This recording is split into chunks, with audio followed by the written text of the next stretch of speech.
Oh, hey. Good afternoon or morning or whatever it is where you are. Perhaps a family evening viewing?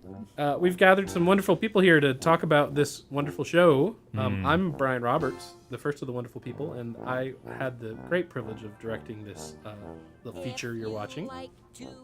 And And I am Mark Steele, and I had the glorious joy of writing it. And of course, writing it in Veggie World means I get the credit for it. A lot of people were involved. And I also had a hand in writing the songs. And we also have with us, ... And I'm Leslie Farrell, executive producer, who I just get to work alongside these wonderful people, But we like to call you the Queen Bee. which is really my preferred title. Yeah, it's wonderful. And it's But- not just because you wear that striper t-shirt everywhere. Right. We didn't know if it would quite fit on the credit roll, so we thought it just was more politically correct to say Yes. executive in charge of production. so we're here to kind of take you through what it took to get this show together and get it onto, I was going to say film, but it was never actually on film. Get it onto bits, onto shiny little discs, or whatever kind of computer device you might be using to watch it.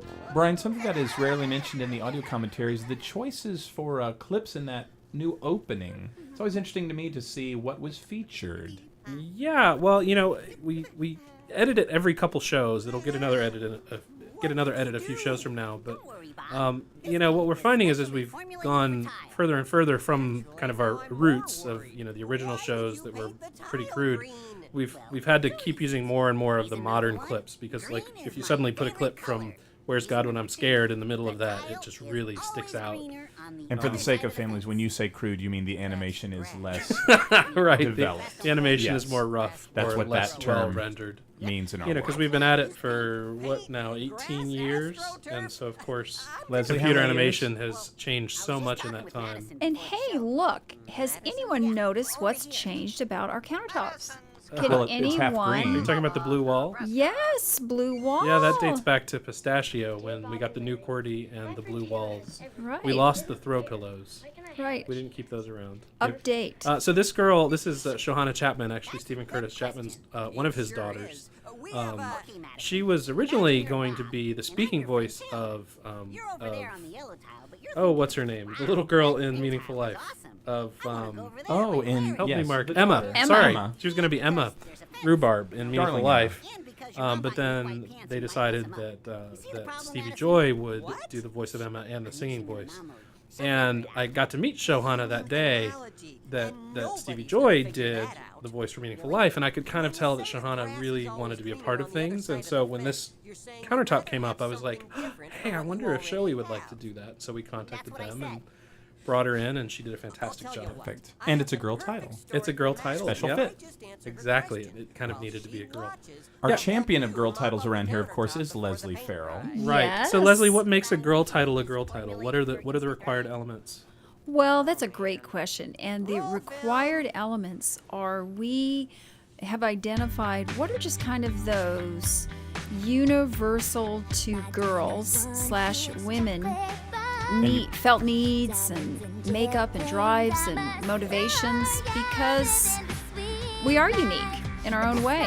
And VeggieTales is just really committed to helping parents show and teach their kids the values that they want their kids to be raised on in an entertaining, hilarious, fun way, yet meaningful.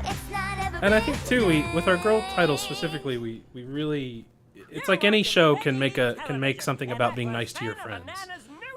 Like even the worst property aimed at girls can make a show about how you should be nice to people. But I think it's really fun to get to do really specific girl messages that are really rooted in biblical truth.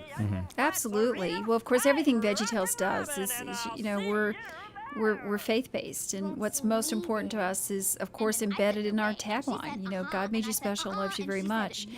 And in the same way, God has things that He wants us to know and help us to live by to give us our best life possible.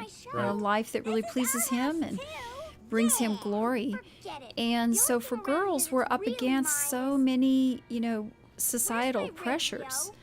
And at VeggieTales, we really have a heart for just helping parents help their kids, and in particular help their daughters be all that they can be and all that God means for them to be.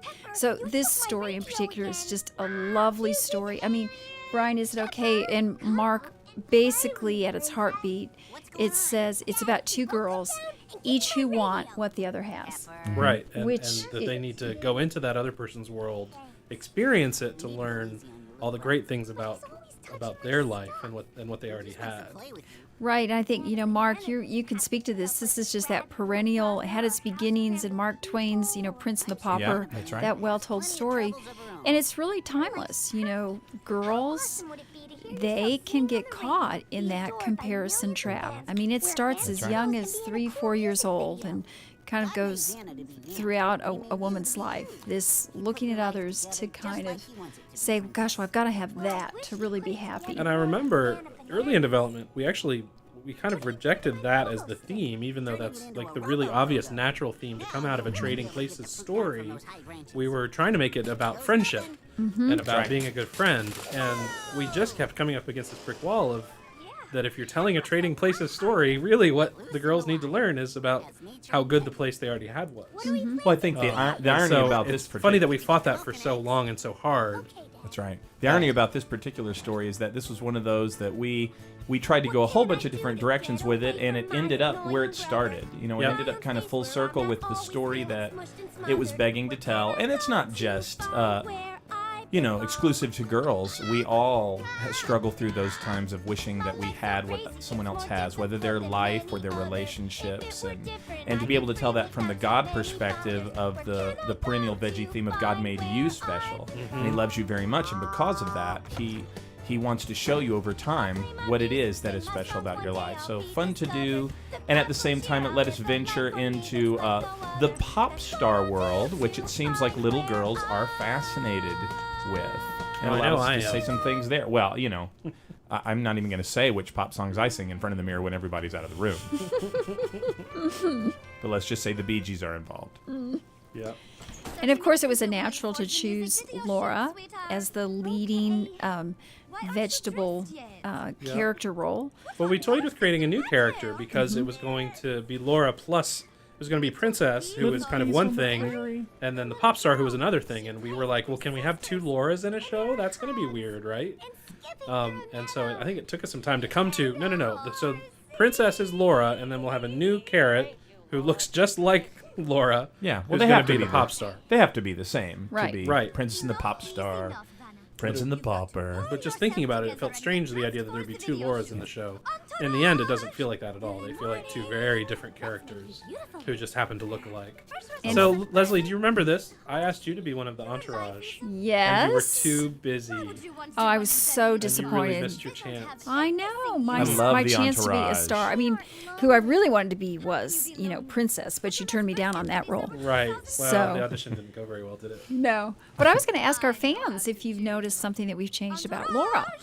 For anyone that's followed VeggieTales for a while, Laura used to have a different hairdo.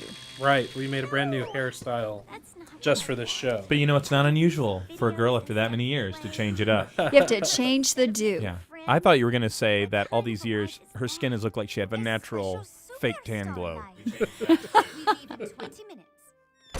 Now, you know what I wonder is if any of the audience is curious about why Mrs. Banana is a blueberry and Vanna Banana is a carrot. Why wonder? Do you think anyone's hung up on that? I don't think so. Well, banana is not a descriptive word of what they are. It's simply the surname. Yeah. So that's Rockin' Robin on the radio, which is, of course, Phil Vischer doing his Jimmy Gord thing, right. Which just turned out hilarious. And what is that little device called? We never say it in the show. But what is that? It's a pea pod. It's a pea pod. It's a pea pod. We love that.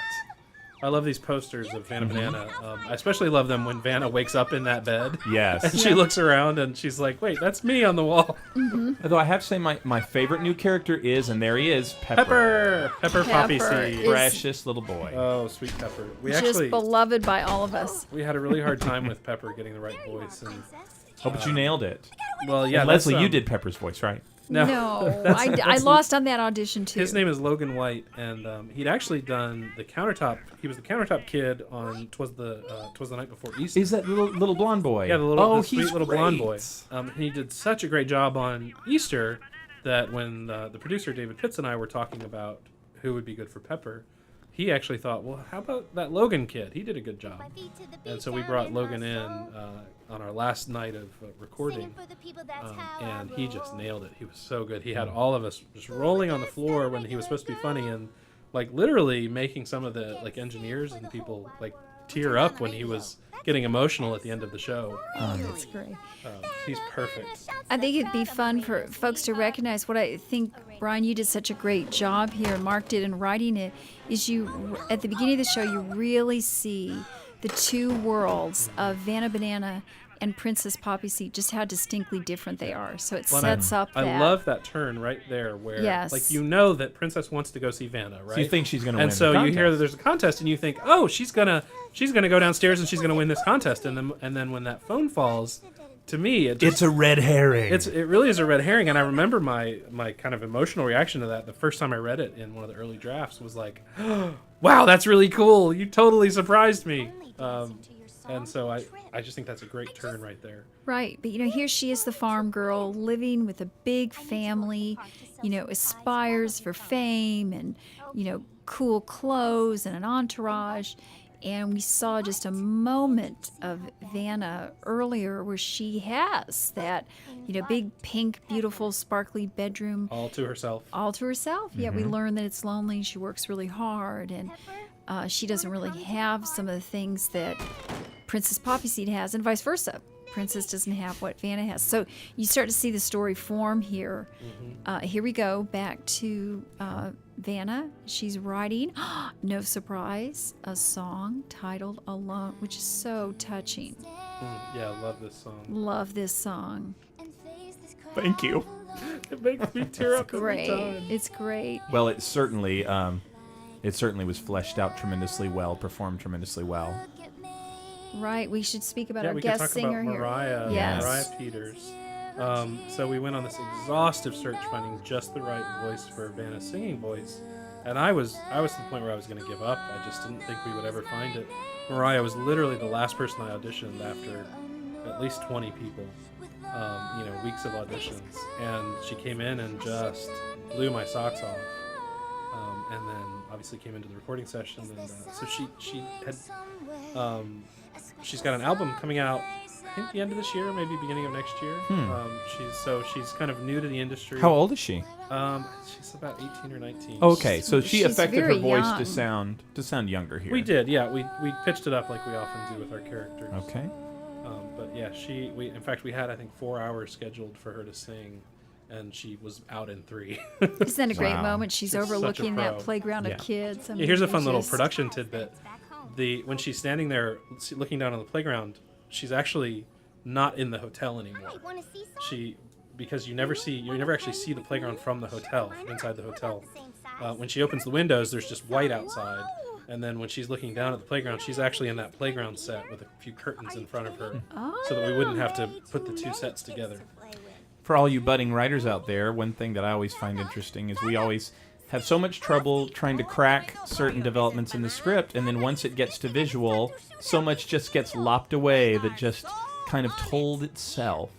What do you mean by that, Mark? Well, I mean, just all these. There were so many steps to this meet cute, if Now, you what will. is what? I'd never heard that word before. The term meet You cute? used it a few months ago. Meet cute is a film term for your two main characters. Many times it's in a romantic comedy, but it's also established in many buddy comedies. It's the moment that you don't just fall in love with each character, but you fall in love with their connection.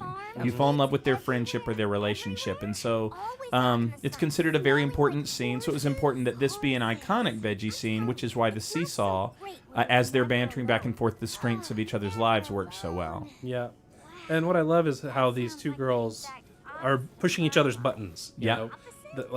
Because neither of them sees what's good about their world. They're just talking about what they hate about it, and to the other person, it's like dream come true. The very thing they've always wanted. Yeah, to the point where you could actually, and we struggled with this. We had lots of versions of the script where we didn't really understand why the girls were switching. We had versions where they switched kind of accidentally, not on purpose. Because how could it ever be believable that they would switch on purpose? And so, through all that development, we finally got it to where it's just you really understand why these two girls would actually switch at the moment that they do. Well, and we had to kind of overcome a significant hurdle, Leslie. I mean, if you remember, which was we had to make the conscious decision that this VeggieTale in particular would go to a place where some of the others haven't, where they intentionally do a deceptive thing, and that kind of carries the plot. And it's okay, and it works because in the end, they learn from their mistake, and it tells a very biblical, scripturally sound lesson. But it's risky to have your characters go the entire episode basically pulling a lie. Right. Right. And I could be wrong, but I'm pretty sure that neither girl actually lies, even once they've switched, until Princess says, my name isn't Princess, it's Vanna Banana at the concert. Up until that point, neither girl actually lies. But for any kids listening, it's if you pretend to be someone else and want people to believe it, it's not exactly being truthful. We call that deception. Yes. So we just we wanted to keep the innocent kind of attempt to fulfill a longing, which was, of course, fulfilling it inappropriately, which is what gets taught in the lesson. Yes. But we also know, the trading places kind of template, has been used over and over because it is such an effective tool to kind of fit what a lot of those deep longings are about comparison.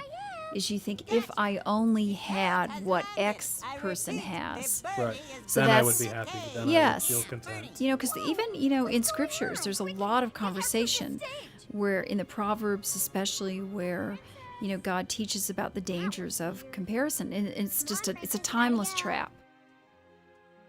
Well, come on.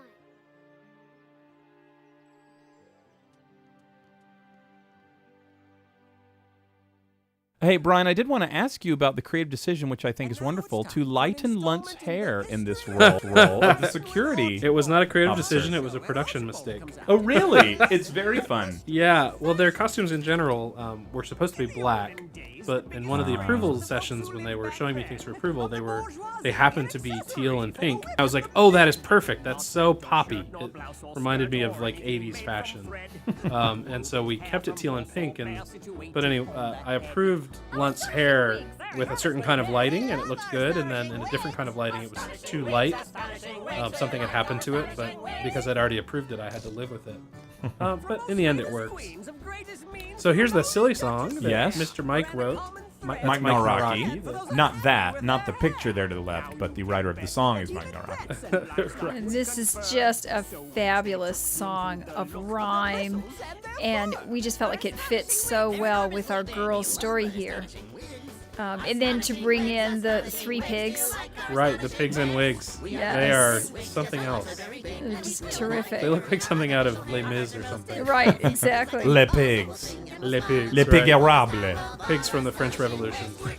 Yeah. They're hilarious. Yeah, so Tim Hodge directed this bit. I begged to direct it, but just felt that I had enough on my plate. Which you did. I did. People Yeah. should go back and watch slowly all the things that Archibald is holding up because they're actually quite funny in the detail. Yeah, I like the playing card that has a king on one side and a pig on the other. Yes. And then the dollar bill has Bob on it. Yeah. Oh, I didn't catch the bob on the dollar Yes. bill. That's great. All sorts of little Easter eggs in this one. Yeah. That's terrific. Yep, and it's beautiful too. It was designed Oh, it's by beautiful. Mark Camelback at Boohoo. He just did a great job with all of the costumes and characters And lighting. wonderful soprano high notes by our Blueberry voice. Yep, that's talent. Megan Murphy. She's been doing Blueberry for a while now. She's a fantastic stage actress and singer. I just think kids are going to love this silly song. Yes. It's very singable, and you just are mesmerized by it. It does point out how Archie has changed over the years, though, because Archie did used to be quite the stuffy pants, Our veggies grow. and Archie is clearly, I as evidenced by this love song, that. not a stuffy pants anymore. Now that we've established those pigs, we should use them in a future Oh, fairy just tale episode. Terrific. Right. Love the arena there for Yeah, it's Vienna. very fun. Yeah, the Vienna, arena that's is a fun fantastic. set. You know, we wanted to create one of those kind of urban coliseum kind of Love her environments. guitar. Well, yeah, and a quick overall comment on the art direction. It's really marvelous. I love the poppy seed farm, the concert hall. Everything just has a a new quaintness to it that isn't. I mean, I'm not saying it isn't in the other veggies, but this episode is a different visual than our standard town that we have kind of used several times. Well, I think, Brian, you really captured, you really wanted it like you would often walk our halls and say, it is all about pink and glitter. Right. Well, Vanna's world is. The poppy seed world Right. is very organic, very natural, Earthy. browns, greens, blues, very wooden and natural. Vanna's world is all glitter, all shine, slick and manufactured, and of course everything possible is pink. And clearly an Elton John piano. But I did want right. to show. I used the pink as an icon of girliness, but I like how the poppy seed family kind of shows a different side of girliness. It's not just the pink. Now, at this time in the story, you've already, as an audience, you've already started to connect with both of the girl characters and start to kind of build a fondness for each of them and what they feel like they're missing in their lives. But something else that's happening here, too, is that you're also starting to have some feelings about their relationship with their moms. Right. You're seeing how their moms are related to them as a supporter and as someone who's And an advocate for them. For Madame Blueberry in particular, that was a real balancing act in the script and in production. Because it obviously would have been very easy for her to become a very harsh kind of stage mom, pushy manager type. And we didn't want to go that far. We just felt we didn't want her to be unlikable. But we did want her to be kind of clueless as to what her daughter was trying to tell her. Well, and that character evolution came fairly often from the discussions of, well, who's the antagonist? Who's the villain in these stories? And really, there were definitely versions where there was a true antagonist. Yes, There was a manager, and then at one point even the Blueberry character was. someone who was out to get the girls or reveal the deception. But this is one of those stories where the villain is the wrong attitude in and of itself. Right. And that Right. it is the thing to be conquered and overcome. And I think that makes for a really charming story. All of our characters can come out on top. Absolutely. I love a good villain, but this show definitely works well without one. It certainly does. And without water and fire. What do you think it is? Right. Breakfast pie. Yeah, remember the fish tank? breakfast. I loved the fish tank. Yeah, that was a thing. Oh, sorry. So you notice in the background there's a pie safe. This food. Is that what that is? A pie safe? Yeah, That's the big great. punched in pie safe in the background. So sweet. Lots of little details like that in this set. Yeah, I love the farm. Right. If you look carefully, you can tell the only way that you know who's Vanna and who is Princess is the eyelashes. The eyelashes. So I yeah. Well, thought that's probably the a great main way touch. because it's facial. Their skirts are actually different. Vanna right now still has her little pink pleated skirt on. But more accolades. We were concerned in the writing if it would be clear in each scene, okay, now that they've traded places, will the audience know when it's Vanna and when it's Princess? And you got to hand it to the animation and the voice performances that it's really clear. It's always clear. Well, I remember the first time I saw the final renders of the first shot where Vanna and Princess have switched places, and even I was surprised to see Vanna's voice come out of Princess's face, Yeah. and vice versa. More entourage. That could have been you, Love Leslie. This entourage. I just love this entourage. I think we all need to experience one day with an entourage. Here's a Right. funny little production note. This hotel room is actually the museum, the art museum from Pistachio. Oh, interesting. But we kind of redressed it and moved things around to turn it into this kind of ridiculously over-the-top hotel room. Another little note, that arena is the desert in Abraham. I'm kidding. Yes, you are kidding. This was a joke with the glasses shattering that I wasn't sure how it was going to work. Like, would you really believe that she was singing bad enough to make glass shatter? And I have to give props to our audio team at Paragon Studios. They really make me believe that she's singing bad enough to shatter glass. I love that all of our band members are reiterations of our extreme redo Extreme post Redo from several episodes Crying back. I believe edition. that was the Pistachio Yep. episode. Yeah, that's right. They all of our dudes. Dude. Leslie, can I hear you say dude? Dude. Close. Once more with feeling. Yeah, the piano player is actually the only one to really have any dialogue. The other two mostly just only ever say dude. Dude. I think the guitarist says, "Dude, sing." Right. That's like the extent of his vocabulary. Yes. But here we go. This is a great, you see a mother-daughter kind of moment / It relationship. is. What's interesting for Veggie, though, is usually in that kind of relationship, the mom here would be presenting the right perspective, and actually, the Blueberry's got it off a little bit. She's not quite centered on what she's telling her daughter there. But what I like too is that in the story, we see her begin to take an active listening part. Right. She begins to really want to listen to her daughter and to want to learn, which I think is a very realistic picture of what it's like to raise a daughter. Yes. I have a daughter, and that it takes parenting, guiding, instruction. And then as they grow older, we move into a seat of doing some active listening to really try to get an understanding. Well, we even try to play that through the animation. Like if you watch Blueberry earlier in the show, whenever Vanna's talking, she actually doesn't look at her. She's always looking away, paying attention to something else. She never looks Vanna in the eye to listen to what Vanna is trying to say to her.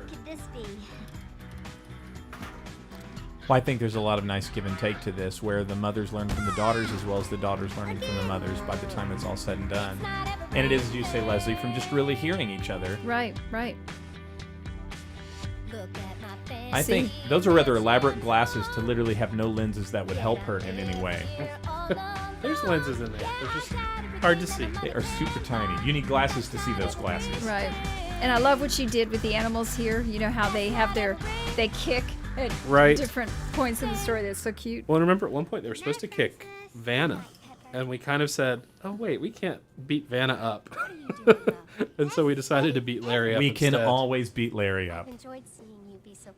This is a great moment. A very sweet moment And between mother and who she thinks is her daughter. Oh, it's a great moment. And I think, the girls that are watching it can definitely relate to times with their moms late at night when they just have their mom to themselves, and that's when they really can speak their truest heart. And as moms, we can all relate to those moments that we try to create just one-on-one with our kids. And we look for those teachable moments. We look for those moments to really hear what's going on in their hearts. And that is this moment which you've just captured so well.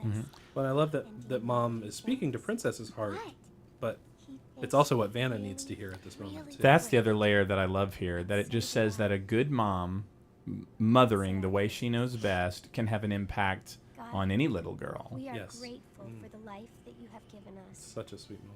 And I love kind of Vanna's expressions, like here as she hears the mom talking about how even when things are tough, that we know that God's got us where He wants us. And Each that's life like a has big both. Vanna's used to being pampered. She's used to getting everything the way she wants it, and so that's a new idea to her that maybe not everything's not always supposed to be candy corn and rainbows. And I'm especially a big fan of the fact that the mom had red lipstick on even Oh late my. at night when she was tucking Don't her even. daughter into bed. If I could have fixed that, I would have. But she's always wearing a do-rag. She always has a do-rag, even in the middle of the day, It's her. even at the her concert. handkerchief. It's a don't rag. So it's nice. You had a touching moment with Vanna playing Princess Right. with Princess's mom. And here we're going to see a turn. A turn for Blueberry. A turn for not Blueberry. For Princess. Can I Yep. just say I love her sleeping in the top drawer of Oh, it's the great. dresser. It looks like her bunk bed. Yes. Which was the point. Appreciate So I love this scene. It is a bit of a turning point for Princess in that it's not until this scene that she understands why Vanna would have wanted to leave all this. And when she sings that song, she's just thinking about she can't believe that Vanna felt this way and feels bad for Vanna that she did feel that way. And of course for Blueberry, this is where she finally begins to understand what Vanna's Right. trying to tell her Right. about how she feels. And again, we get to hear this beautiful song. It's an interesting fact about the show that every song in the show is used at least twice. Many of them are used 3 times. Well, this is one of those shows where we overwrote. I think there were 4 songs that didn't make the Right. cut. Right. So maybe At various someday, stages. maybe the 20th anniversary DVD of this will release those songs. Who knows? They Now, were you good said songs. Your but it was favorite just- one actually got cut, didn't it? You said Simple this Girl was your favorite. this was my favorite song, but of the upbeat songs, there was a song called "Simple Girl" that was my favorite. Right. But it got axed in light of we always try and choose the songs that nail the message the best, and I think some of the other songs just really nailed what we were trying to say more than "Simple Girl" did. Right. I did not know. See, there you go. There's the turn. It's lovely. I thought being a superstar made Yeah, you she doesn't. And- Blueberry doesn't figure it all out here, but she does suddenly realize She's really that she's starting been to. missing something. And it's lovely because, the one, Vanna with Princess's mom is in a bedroom on a bunk. Good night, And here it's Vanna while she's singing, which of course is what only Vanna Banana would do, with her mom in her big palatial bedroom. Okay, so this scene actually is one that I added fairly late because we'd had a joke where Pepper sneezed egg onto Vanna. Right. And later in the barn, he says, "I sneezed egg on Vanna Banana." But when we changed that to the eggs falling on Larry, that line didn't work anymore. But I still needed Pepper to say something there. That was a perfect way to do So it. I had Pepper say, Vanna Banana kissed me. And then it's like, well, we need her to do that somewhere. So we actually added this scene where Vanna and Pepper are playing together and she's kissing him all over the helmet. But, that plays into what Pepper wanted from Princess in the first place. The reason Right. he took her peapod at the very beginning was not because he wanted her to get mad at him, but because he wanted her to pay attention to him. Right. And so that's actually something that, a way in which Vanna is actually a better sister to Pepper than Princess had been being. And in my opinion, is one of the ways in which Princess will be a better sister in the future after this experience, because she'll realize how special this relationship with her brother is when she'd really been taking it for granted and spent most of her time kind of mad and annoyed at him. That relationship is really modeled on my own daughter and her little 2-year-old brother. If he gets within a foot of her room, she freaks out. He's touching my stuff! And just, screaming and yelling all over. So to me, that's a really kind of true thing about sisters and brothers. And I love that in this scene that you can see that the mother realizes it before it is stated. The mother can tell it's not her daughter. Yeah, as soon as Vanna starts singing, the mom knows something's up. That's right. And we even communicated that through the way that Vanna plays the guitar. If you compare this to the way that Princess sang the song in the first act, obviously she sings it better, but she even plays the guitar better than Princess did. Larry getting kicked is always funny, and as a side note, it also helps kids not want to stand behind cows. Which you should never do. Which kids. you should should never stand never behind do. cows. See, it's a teaching moment. It is. You're not silly? I'm not Princess. Gasp. And the slow daughter. You know what I wish? In retrospect, I wish that I'd had her on the old antique phone. That she was actually holding that, talking on the phone That's right. at that moment. Playground. There's always things with shows that you realize afterwards, like, oh, I could have done this and I should have done that, and I saw that season. they say a film's never finished; it's just abandoned. And, that's definitely true. You could work on these forever and Impossible. never be finished or satisfied. Vanna Banana. And I just never grow tired of how much our VeggieTales gang has such a great way of Where is being Princess? friends and family, She's and at the arena, getting ready for you're just tonight's so show. drawn in. I often tell people that working with limbless vegetables is just one of my greatest joys. They just are so able to take on characters and A lot of personality a in lot those of oblong personality. devices. Yes. So this is cute how we kind of, just the little touches, you just all this tension's built up to get and go, find They the need to get to the real concert as quickly princess, as possible, and and the they truck won't Get go. in a truck that goes 2 miles an hour. So you can see all the time that's elapsed since they left. They left in the afternoon, Right. and now it's full nighttime, and the concert's well underway. Makes you wonder if things would have happened differently if they'd had a faster truck. Maybe they would have gotten to Princess early, in time to save everything. Well, should we let him in on the secret here on the crowd scene? Because that was a masterful solution. Which secret? Oh, about the crowd flashes. scene. Yeah. Yeah, so it was decided early on that even though we had this big arena full of people, that it would not actually be an arena full of people. And Cost-wise. so I kind of designed it so that if the camera was exposed to shoot the stage correctly, that anything outside the stage fell off to black, so you couldn't actually see the crowd. But the geniuses at Hoo Hoo figured out this cool way of filling that black space with these little flashes that would illuminate small areas of people, like little just heads and hair and things. Right. That if you were to kind of, freeze that and zoom in on it, you'd see very little detail. But just as quick as it is, it looks fantastic. And that combined with all the audio, which we did a lot of custom audio of the crowd singing along and reacting and, reacting to what's happening on stage, that you really get the sense and really never doubt that it's an arena full of thousands of people, even Thousands though of there's vegetables. not actually anyone there. Veggie people. Right. It's a virtual melting pot. It's a stew. So here, this is a painful scene for Blueberry because, she felt so proud of herself that she'd finally listened to Vanna and finally understood what she wanted. And now Vanna's like, no, you got it all wrong. That's not what I want. And Well, so, Princess is Blueberry's, saying that. Well, but she thinks it's Vanna. But so, the beauty is that Blueberry could see the truth in those lyrics, even when it's not actually her daughter sitting there in front of her. Right. She really said that on stage? There's Redhead Lunch. Love, Yeah. love. So cute. At one point, those guys were actually just random generic potatoes, and I was ready to cut them out of the show entirely because they just weren't funny. And then, very last minute, I switched it out to be Lunt and Jerry, and it just brought those parts to life. And now they really help make the show. I just called you Steve and Rusty. I love this whole thing, Steve and Rusty. And then do you catch that later he actually says he's Steve? Yes. So He really funny. doesn't know who Well, he they're is. very confused. Yeah, exactly. I have a ticket. Which it made a little more sense when they both looked, they both were potatoes. Chocolate. Oh, I think it's funnier when they look that radically different, because it just shows that they have a cookie cutter occupation. This is my favorite little gag right here. I'm Princess. The way that Vanna finishes that sentence for her, and she says Vanna Banana. You've got to come That's home. really, it was great I tried writing to and a be great you, but it was performance a from disaster. Carrie Pasapia. So yeah, I haven't talked about Carrie and I'll stay on the Rebecca. way. Carrie Pasapia has actually been doing Laura the Carrot for us for a few shows now. I've missed you And so she's just a much. local actress who we first hired to work on Pirate Movie, Right. to do Lunt's girlfriend, Ellen.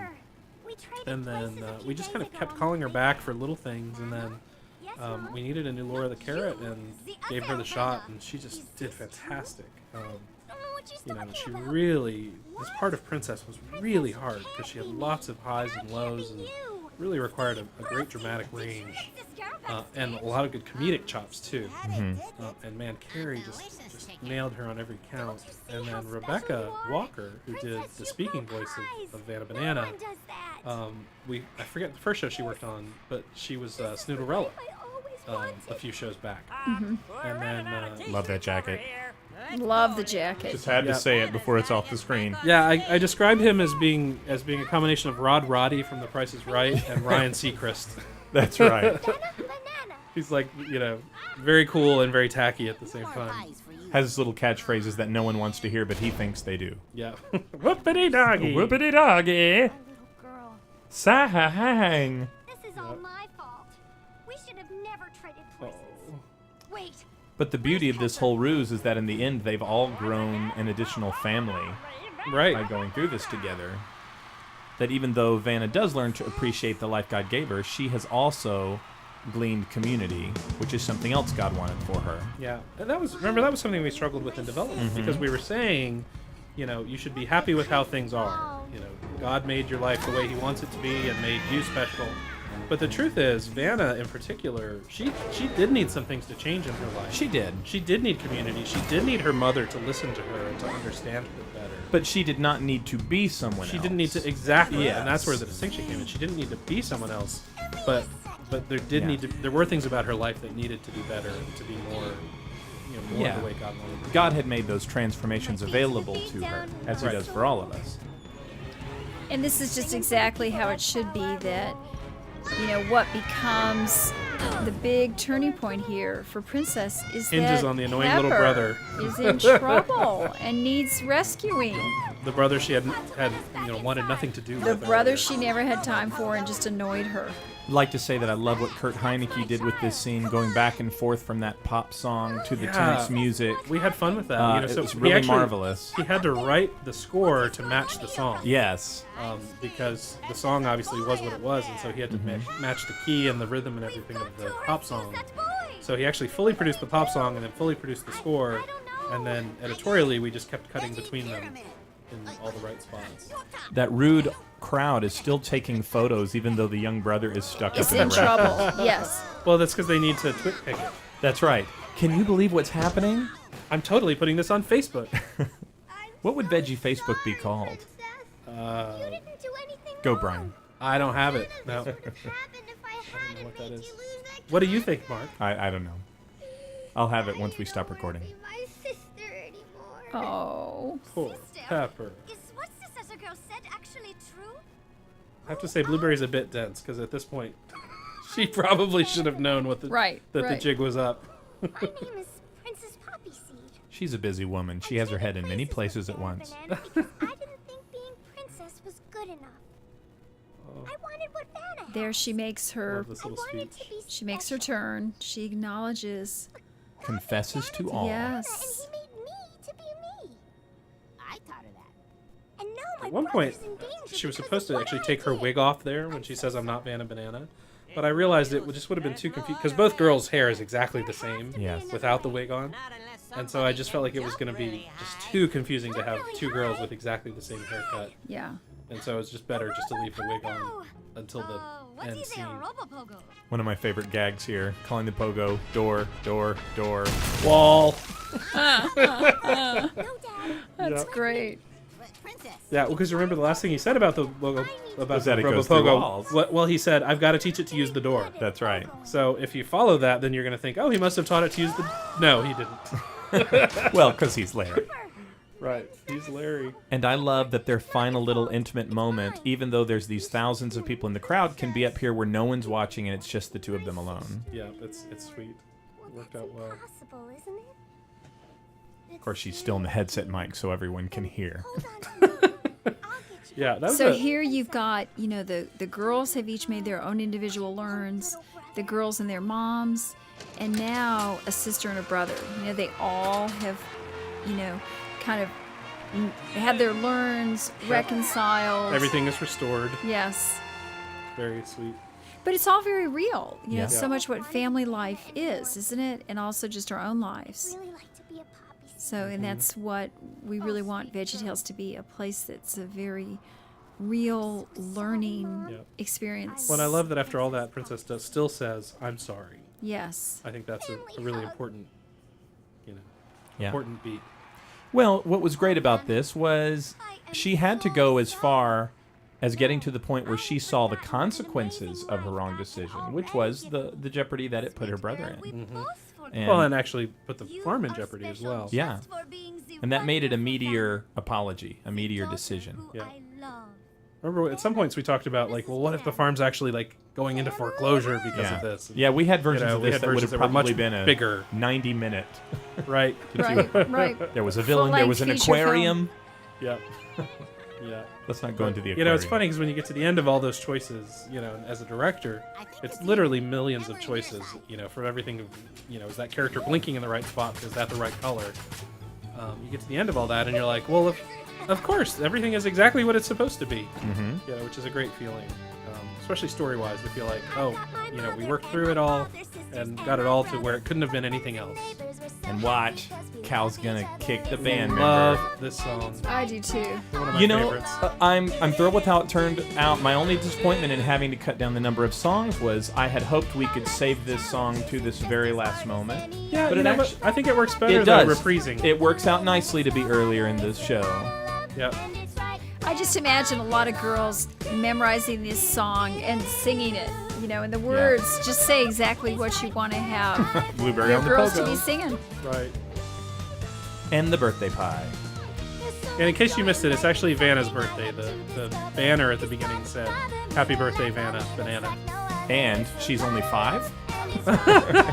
And she's She not. has really done a lot for herself. Yeah, and she's not celebrating it alone. That's Exactly. right. Delightful.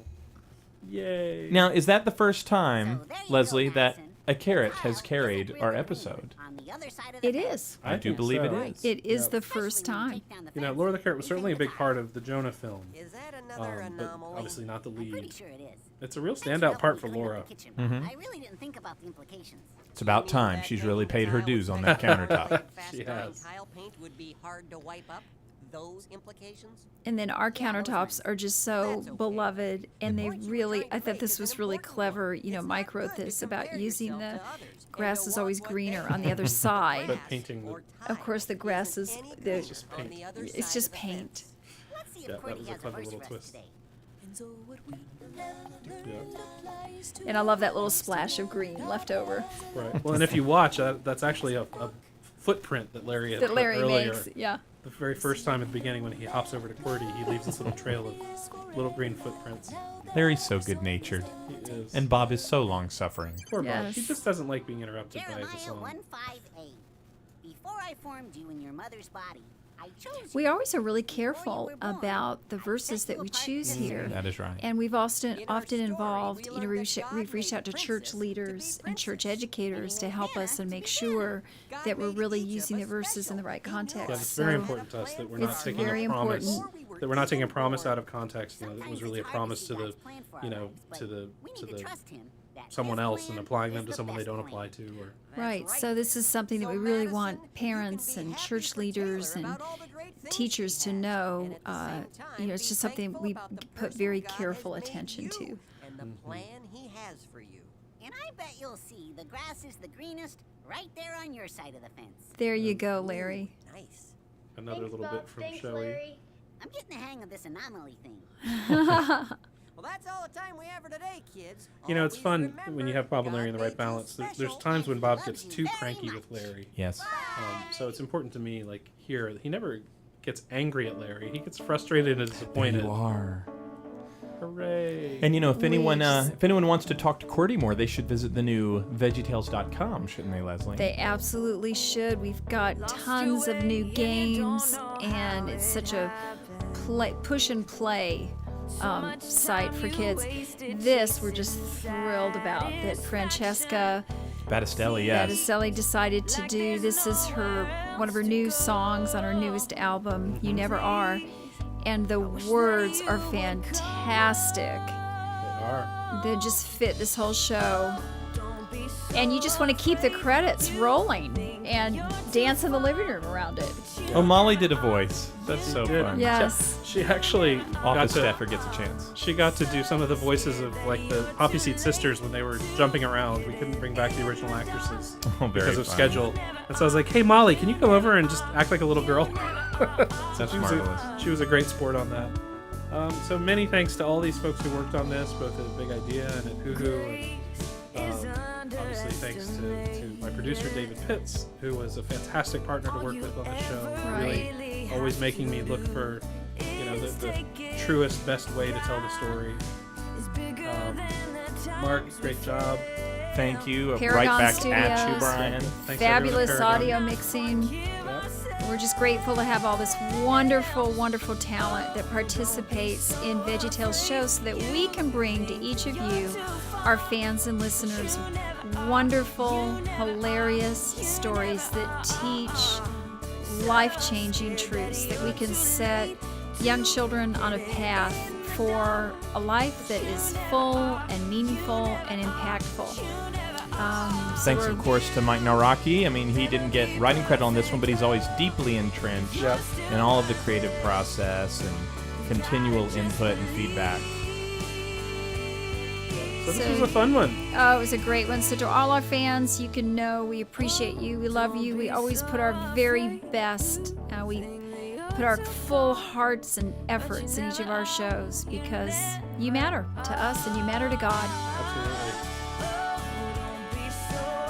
Well, Leslie, thanks for letting me direct it. Yes, thank you for doing such a fine work, and you, Mark, too, for your writing. We're just so privileged to have you both. Well, you're welcome and working thank with you. us. Well, aren't we just a big happy family? We are. Family We hug. are, Family we hug. are. We're right where we belong. You wanna sing it? What am I doing? Singing over Francesca Battistelli? Yeah, but you can't. I don't think you're allowed to do that. No. That's right. That's in the right. contract. Co-written by Jason Walker. See, there it is. And Bye. there you are, Leslie. There I Yay. am. Last but not least. And thanks to all who watched this with us. And hope you have a meaningful life. Wait, that was a different That's show. a different episode. God bless. Bye-bye. Bye. We should say one more funny thing. I'm out. You're out of funny A things? funny thing. That's not Till possible. next time. Watch Save him out, for the Bob. Watch script. out, watch out, watch out. Oh, Found that the D. always happens to him. Woo, he made it. Someday he should just have to go through the A just to surprise people. Yeah. See, that was funny. All right, bye.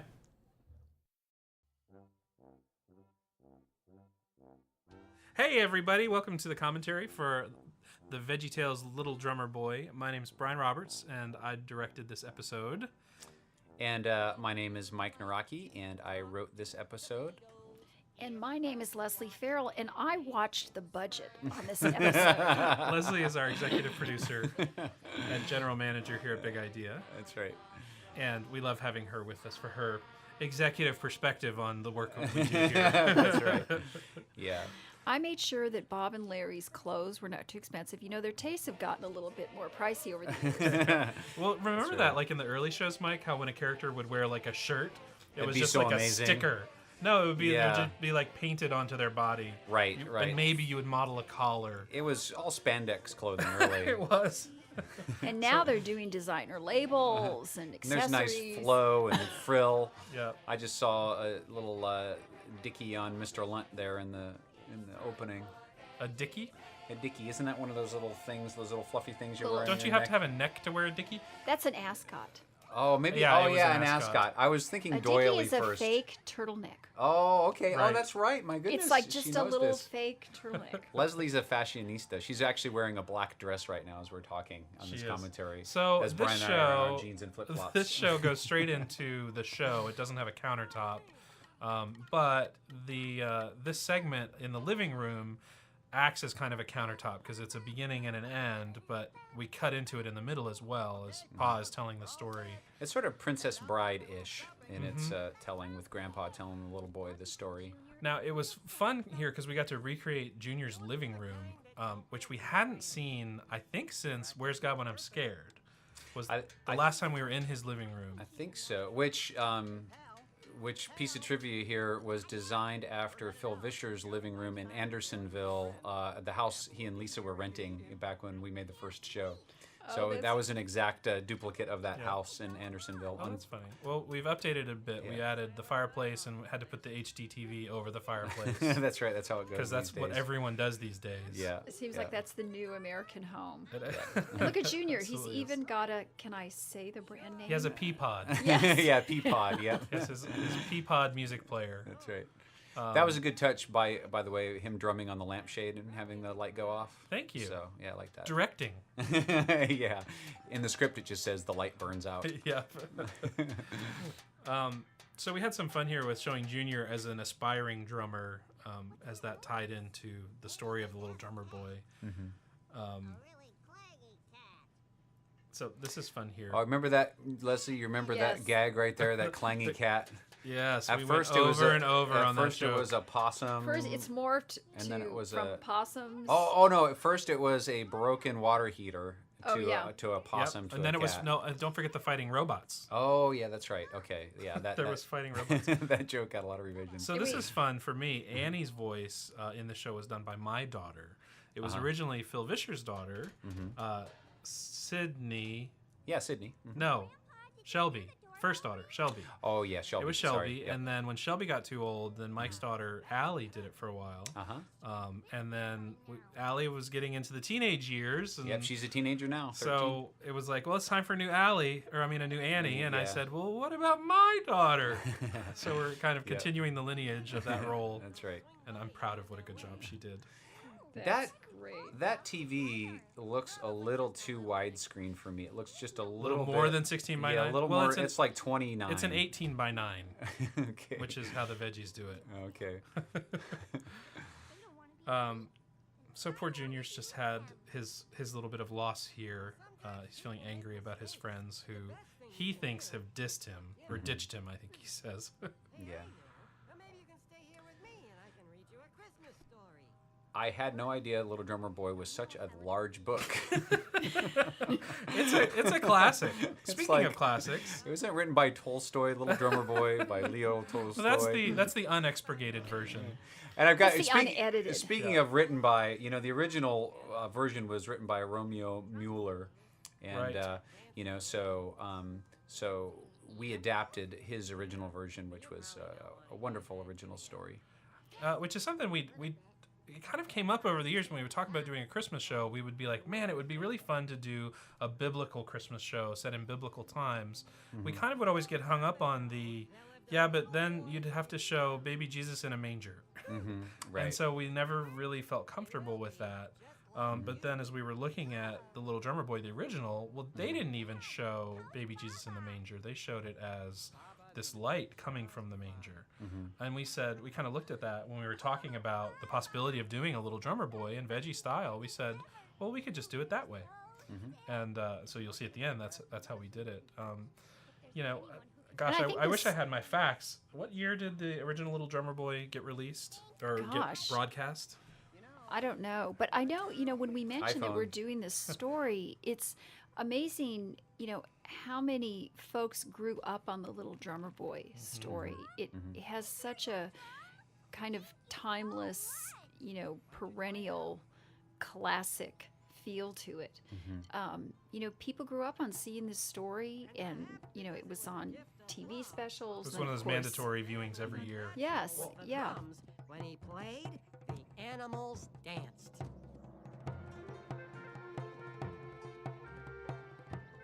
Yeah, and I remember when we had the first viewing in here, Leslie, when you were pitching the idea of doing this story, and it'd been years and years since I've seen it, of course, so I remembered the song, but there was so much about the story itself that I had forgotten, and even the animation, Rankin Bass did some better looking pieces than Little Drummer Boy, but it was just really just a real throwback to see the old animation and to see it play through, and then figuring out, okay, how could we take this and make it into something that works with VeggieTales. Right. So that was And the also challenge.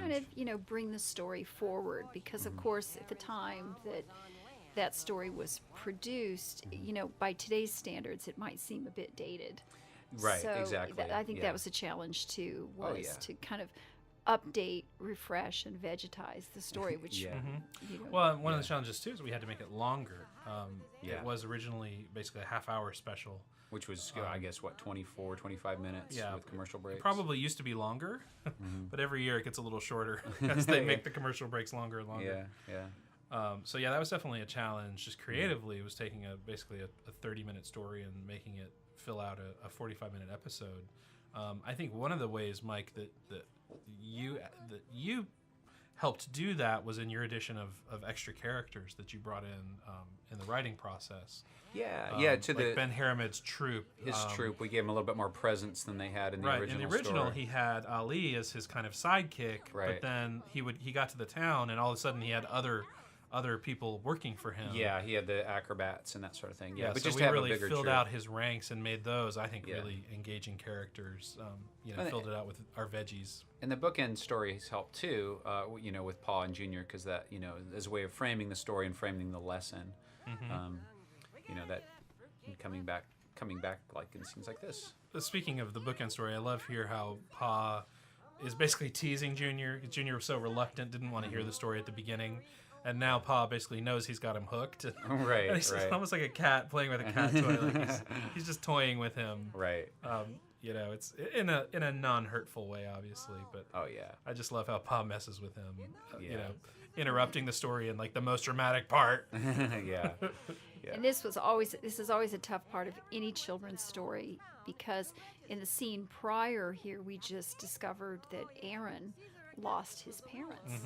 Yeah, Which and that is- was one of the big challenges That's from a the big original script, because challenge. it was a pretty violent scene in the original Little Drummer Boy where, we get that his parents are killed and the farm is burned and everything, and we wanted to tone that down a little bit, and we were struggling, with that. Do we keep it the same to, actually have his parents die, or Plus, do that we it happened in bring them flashback back? in the original. Yeah. It happened kind of Yeah. midway through the story. You didn't Yeah. really know why. You just knew Aaron was upset and That's right. and kind of a grump, and you didn't Yeah. know why Yeah. until later. We felt like just to establish his character more clearly and relate to him more as the audience, that getting that information out at the beginning would kind of help us engage him more as To a identify. character. And a word about veggies in the desert. I don't think we've done this since Josh and the Big Wall. Veggies in the desert? Yeah, veggies in the desert. We had a desert in Abe and Sarah. Maybe Abe It and was Sarah. a different looking yeah. desert. Right. Yeah, but this is just this very simple, stylized, desert look. It's been a while since we've done it. So, but it's Yeah, when we were talking about keeping it so simple at the beginning, I was really clear that I want it to be very simple and very clean, but it needs to be lit really, really well. Yeah. Or else it's not going to be interesting visually, and I'm really happy with how all that came together. Does Ben Haramed use Grecian formula on his mustache? It's awfully He shiny. does have a very, very shiny mustache. Yeah. I love this joke about This how is a great Lunt scene only here, juggles two things. I love how his turban catches on fire.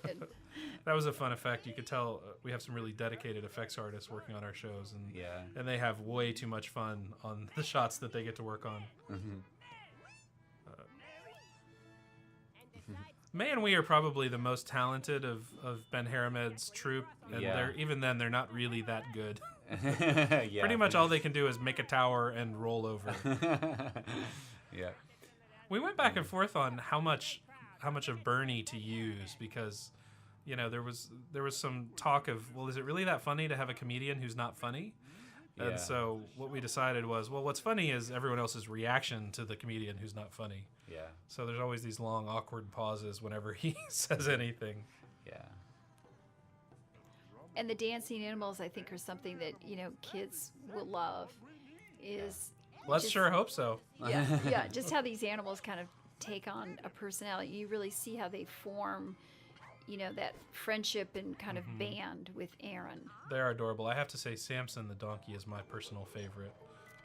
He just is so cute. He has such cute reactions. You'll often see him like lowering his ears or sitting down, kind of a little worried. He's a little timid. Has a great personality. The camel is a leftover, or not a leftover, is a reuse, all the way back to Jonah. Right, that's Reginald. Reginald, exactly. So, okay, is the background there, is it painted on brick? So, help me figure that out. It's very special theatrical art is involved in how the actual mechanics of that object, and I can't divulge the secrets. Well, you have Here's a set in a box. Right. You can't have all those draperies and everything. They just have to be, Painted kind of on. That's right. Yeah, one step. Here's our first real song in this show, and this replaces in the original what was "The Goose is Hanging High," a song that Ben Haramed sang about basically being opportunistic. But we wanted to focus more on Aaron and Ben Haramed's desire to, recruit Aaron. Right. And so that's what this song turned into, is this kind of recruitment because Ben Haramed needs Aaron. And so Mark Steele wrote this, one of our writers with Mike. And so we have this just really fun song about Ben Haramed trying to get Aaron into his group, and Aaron, fighting it because he, as he says, he just wants to be left alone. Yeah, one of the other things that we needed to temper from the original too was just the angry Aaron. Yeah. Because Angry obviously Aaron he's and the evil Ben Haramed. Right. Kind of bring those both down a notch, but still keep the heart of it there because obviously Aaron has lost everything and blames people for that and carries around Holds on to his hurt. Yeah, a tremendous amount of hurt and unforgiveness, and so just being able to strike the balance of that and still keeping it consistent with our characters. And I think one thing that definitely helps in making Aaron a sympathetic character, even as he's angry most of the show, is the performance by Lisa Vischer as Junior. She can't not make Junior adorable.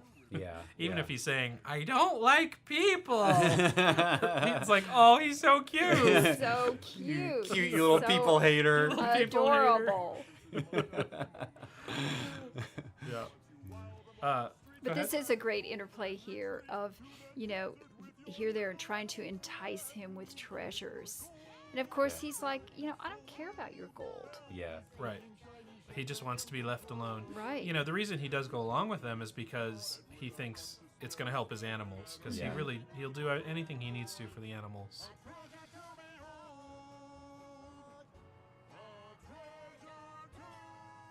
Now, you're not used to directing animals with legs. No, it's definitely a challenge. And it makes it harder. You got to carry around a lot of apples in your pockets. I get it, because you Get use it? the apples to get the animals to do what you stuff, want them right? to do. Yeah, exactly. But they're not real, Mike. Oh, okay. Did you know that? I did not know that. No. I think this was a really effective storytelling tool. You know, the original story, like Mike and Brian, you all were saying, it had a certain level of harshness to it. Yeah. So I think another thing that this, way of having Grandpa and Junior is it softens a bit. You know, the fact that Aaron's lost without his parents, the fact that there's Ben Harriman and his crew trying to exploit his talents for their show. It also adds a lot of Christmas flavor because we just get the tree and the fireplace and the stocking. Right. Yeah. You get Just that kind of in those visual. Oh, that Right. feels like Christmas. right. Yeah. Rather than in the desert. Right. It's hard to make a desert feel Christmassy. We had the same issue in St. Nicholas. Most of the show is set in Greece in the daytime. That doesn't really feel like Christmas. This is the first time ever in VeggieTales history that we've, like you mentioned earlier, Brian, taken on doing the nativity story, which really, we've really kind of set a policy that the veggies will never depict Jesus. We As a just feel like vegetable. As a that's a vegetable, line that we right. don't want to cross. In the past, we've Right. done it like through a stained glass window. Right, for the on an Easter Easter Carol. Carol. Right. So we were just so glad to be able to do the story, what's so iconic to, the Christian faith, and to have VeggieTales tell the story. And of course, to tell it from the point of view of a small boy living during the time of Jesus' birth. Yeah, and that's the other thing we wanted to kind of, and we make mention of that in the script itself. That, I think myself as a child growing up, I was confused over, well, is the little drummer boy story in the Bible? Because you watch, it's like, oh, he's at the nativity, it must be in the Bible. So we wanted to be clear in saying, okay, no, this is not a story in the Bible. It's inspired by the story of Jesus' birth from the Bible.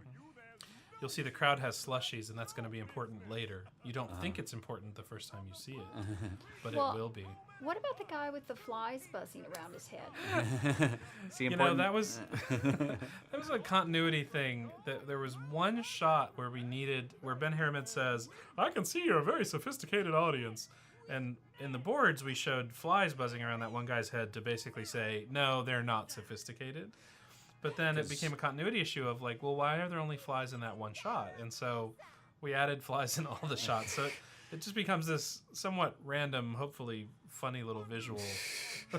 little Pigpen character. Yeah, exactly. A bit like Pigpen. Yep.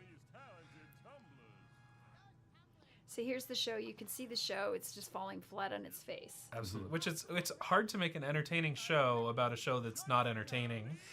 But again, I think we try to do that through the awkward pauses and the fiery hats and things like that. Right.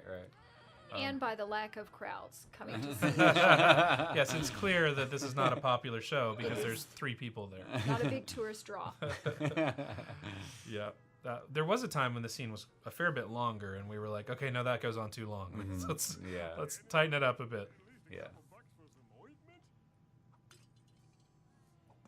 I do love some of the crowd reactions.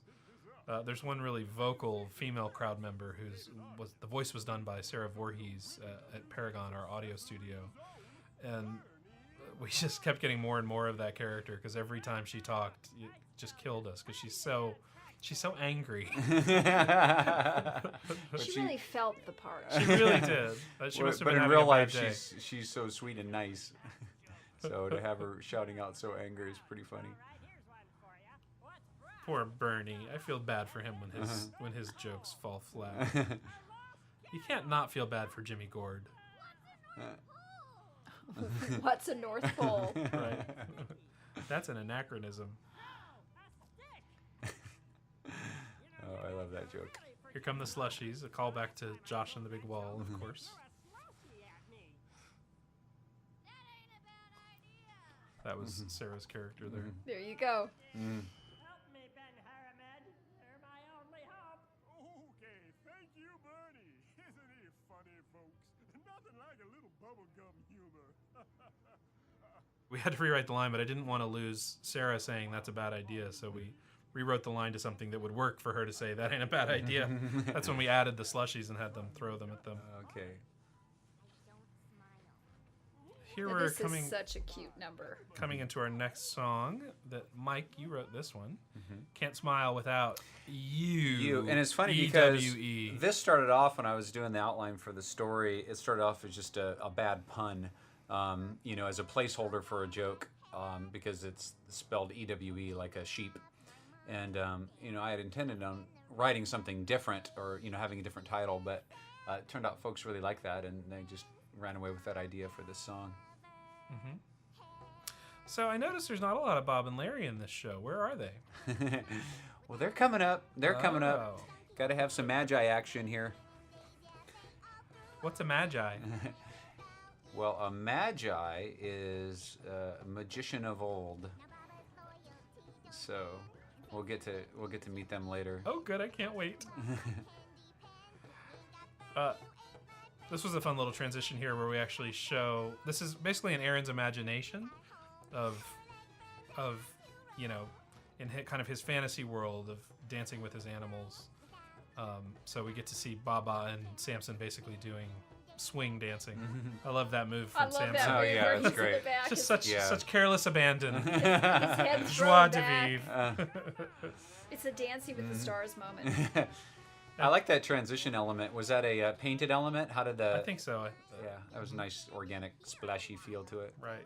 So here Bernie's trying to help out, and it just makes Junior kind of annoyed. Now, did Bernie donate his own wool for Junior's little jacket there? It looks His like own it's wool? made out of wool. Oh, you mean did Baba? yeah, Baba. Yeah. What did I say? What did You I said say? Bernie. Bernie. Oh, did I say Bernie? Oh, That's yeah. okay. Well, they shear Bernie every once in a while. It's You should see his back hair. And the crowd roars. They love it. Yep. And of course Ben Haramed loves it because they start giving him money, Yes. and that's all he cares about. I love the sound of the money hitting the jar. So that song replaced "Dance with the Animals." I think was the song in the original there. yeah. Which that was really just more of a technical problem for us that we're like, because in the original the animals were kind of taking on, looking like the sheep would look like an alligator and things like Oh, that. And yeah, we're like, I yeah. don't know how we can do that. Yeah, exactly. So we wrote our original swing tune for that spot. yeah. And there's Junior, who could care less about the money. And there's slushy carnage everywhere. Yes. And here comes the silly song, the long awaited. Oh, that's a nice little space that you got in there now. Thank It's you. not quite so used quick. to be too close. It used to be too close. It's like, there's the silly song. People were laughing for the wrong reasons there. Well, this is exciting because a lot of longtime VeggieTales may recognize this from our very first Christmas album, A Very yes. Veggie Christmas. And, there was a concept album around the veggie characters all having a Christmas party and singing songs from Christmas around the world. At Bob's house. At Bob's house, and they, Larry was supposed to arrange the caterer, and he kind of messed things up, and it took the caterer forever to get there. So there's a bunch of running jokes about everybody being hungry. So Which was a bit of a challenge in the adaptation here because a lot of the funny was in waiting for Oscar, like for song after song. Right. And we didn't have that here, obviously. Yeah, But exactly. we got a flavor of that. Yeah, so we have some setup of just we used a few lines from the album itself as we're setting up for it. But this was just as a nice spot in my own heart. My with the last name Naraki, my heritage is Polish, and my grandmother from my dad's mom lived with us for many years and cooked all of these foods for us for years. So it's just something I got used to eating, and it's just been fun over the years to get feedback from other Polish Americans and people of Polish descent, just to say, oh, I love that. For me, I kind of pin it, like watching My Big Fat Greek Wedding. Even if you're not Greek, you can really appreciate sort of that movie because of all the traditions and things that you see in there, particular to the Greek culture. Now, I love this song because I was a fan when it came out. It You came weren't out, I working think. at Big Idea yet? No, this came out, I think, in 1997 was when this album was released. It was the same year that Josh and the Big Wall came out. Because I remember that I bought Josh and this album at the same time. at Logos Christian Bookstore in Richmond, Virginia. Wow. I remember very specifically buying this album because I loved it so much. Oh, cool. It's still one of my all-time favorite albums, and this is still one of my all-time favorite Veggie songs. Oh, that's awesome. And the idea of animating it has come up over the years. Yeah. Like, there's been times we said, oh, let's do a Christmas show where we just animate the whole album. Yeah. We've talked about animating this silly song. This song is a silly song. Yeah. So it's really been a long time coming. It's something we've talked about a lot. Yeah. And so when we found ourselves needing a Christmas silly song, we said, hey, how about Polish Christmas foods? That's right. We won't even have to re-record it. That's right. And it And it was actually turned out we did have to re-record it. Well, we did because I wanted to, and Kurt actually was the one that put the bug in my ear, saying, "Hey, why don't we just, do that?" And just reminding me of years gone by. I'm like, "Oh wow, that's a great idea." Right. So I went to Leslie about it, and she said, "Sure." So, but if you go back and listen to the original album, the recording equipment and just the the sequencing software that Kurt used were, just old school, and you just listen to the way we did pitch shifting. The voices were, just everything just sounded bad. So we wanted to we wanted to redo the song in a way that didn't, folks listening to it wouldn't immediately think, oh, this is different than I'm used to hearing it. Maybe it's just better. So we used the same tempo. Kurt re-recorded all the instrumentation, and then we recorded all the voices again.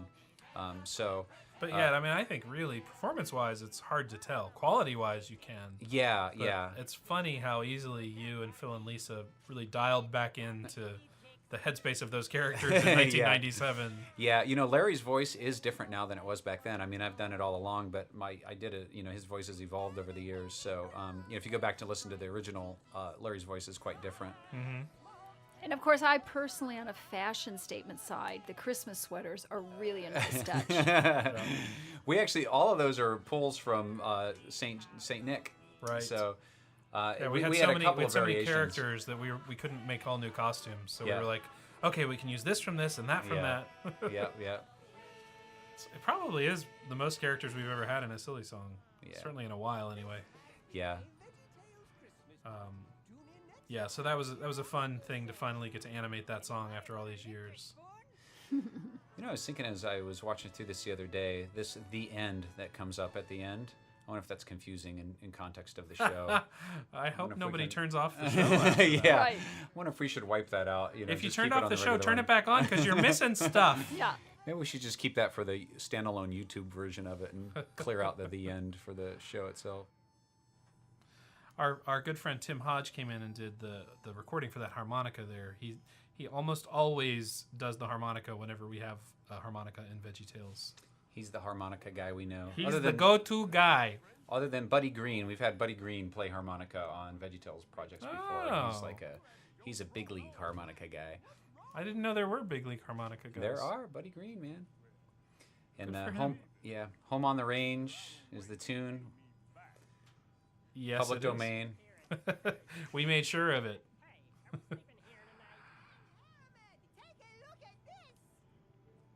So here we have the Ooh, if now we get to meet. the Oasis. Yep. There's an interesting kind of visual thing in this story that if you'll remember back to Aaron's farm at the beginning, that it was very lush and green, lots of grass and beautiful trees and things. So from the time Aaron's parents disappear, I don't want to ruin the ending for you if you haven't seen it. I think most people watch the commentary From on their that second time through. moment, Aaron goes to the desert and there's no green anywhere. So this is actually the first time in the story since we left the farm that we've seen anything green. Besides vegetables. Besides vegetables. That's right. There's our Star of Bethlehem. We've had that in a couple shows. That was the Star of Bethlehem was a character in St. Nicholas as well. Uh-huh. And that ornament. Yeah, the one ornament on the tree. Ornament Oh, that yeah. isn't- When I suggested that we put that ornament on the tree, I thought there would be other ornaments as well. I didn't think it would stick out quite so much. Just one ornament. Yeah, that family is a big fan of the Little Drummer Boy. Well, they're just starting their collection. Right.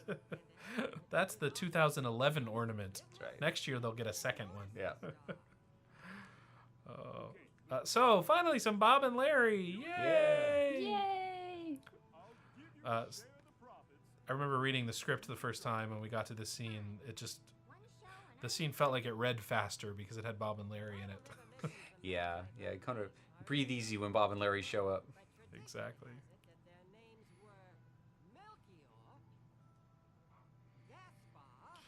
We just did something there that I think is interesting. We tried to do several places in the show where basically we said, it's a common misconception that you think there's 3 wise men and there actually wasn't, but we're still doing that anyway. Because we're... Oh, it's tradition. It is tradition, exactly. Yeah. There could have been 3. Just doesn't say. Right. It's not specific. Yeah.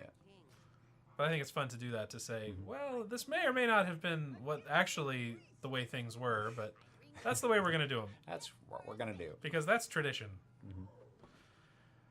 Love this joke with the camel falling from too much myrrh.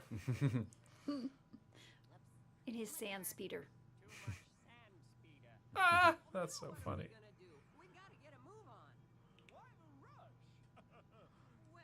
So Haramed's trying to get them to basically pay for a show, which of course doesn't go over well. I love those little heart-shaped chairs. From Minnesota Cuke. Oh, is that where they're from? The first one. Okay. I think that's funny that they don't know how to do knock-knock jokes. Like, who doesn't know how to do knock-knock jokes? They're locked up in their Magi Tower all day with no senses of humor. Love the Herod joke is a kind of an inside joke, obviously, because, well, not inside, but, the fact I think that other the people wise men besides were, you get it. The wise men were running away from Herod after they saw baby Jesus.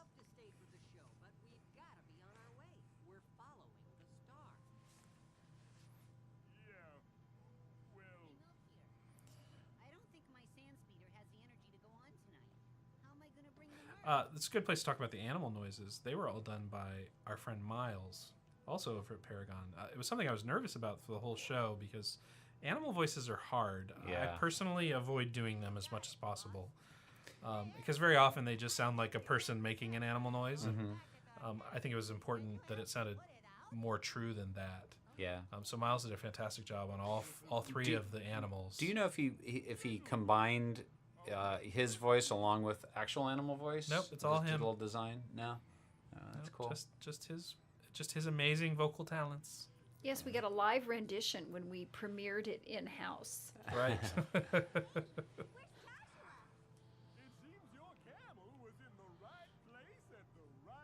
I love this whole Ruh-roh. this whole set is so beautiful with the sunset sky in the background and the lush oasis. The lack of light pollution in the ancient world. Right. See, there you see, he's so So mean. angry. Yes.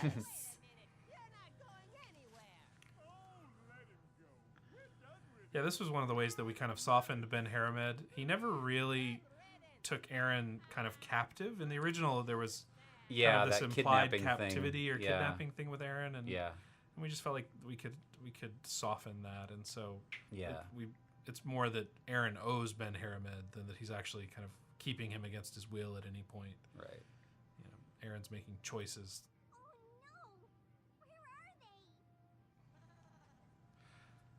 When I first heard that sheep, I thought it was Kurt Heineke's sheep, because he has a very distinct. I didn't know he sheep had note. sheep. He did. You remember in Very Veggie Oh, you mean Christmas? he did the voice of a sheep? Yeah. You were thinking he owned. I thought Oh, you yeah, meant own that sheep. we Oh, recorded yeah, Kurt's yeah. sheep. I don't think Yeah. they allow that in his neighborhood. Yeah, it's against the HOA. He has chickens, but not He sheep. has chickens. No, but Kurt, in when we did "While By My Sheep" for the Very Veggie Christmas album, Phil, Kurt and I all did sheep, sort of alternating sheep, bat, bat, bat, just sort of. And Kurt has a very distinct sheep voice. Those are cool angels, by the way. They're Yes, very those are nicely very does. cool. Very nicely done. Yeah, we had fun figuring out what they might look like. We talked about like, okay, is it like Hope from Easter Carol? Is it that kind of angel? She wasn't actually an angel though. She was Yeah. a music box. Right.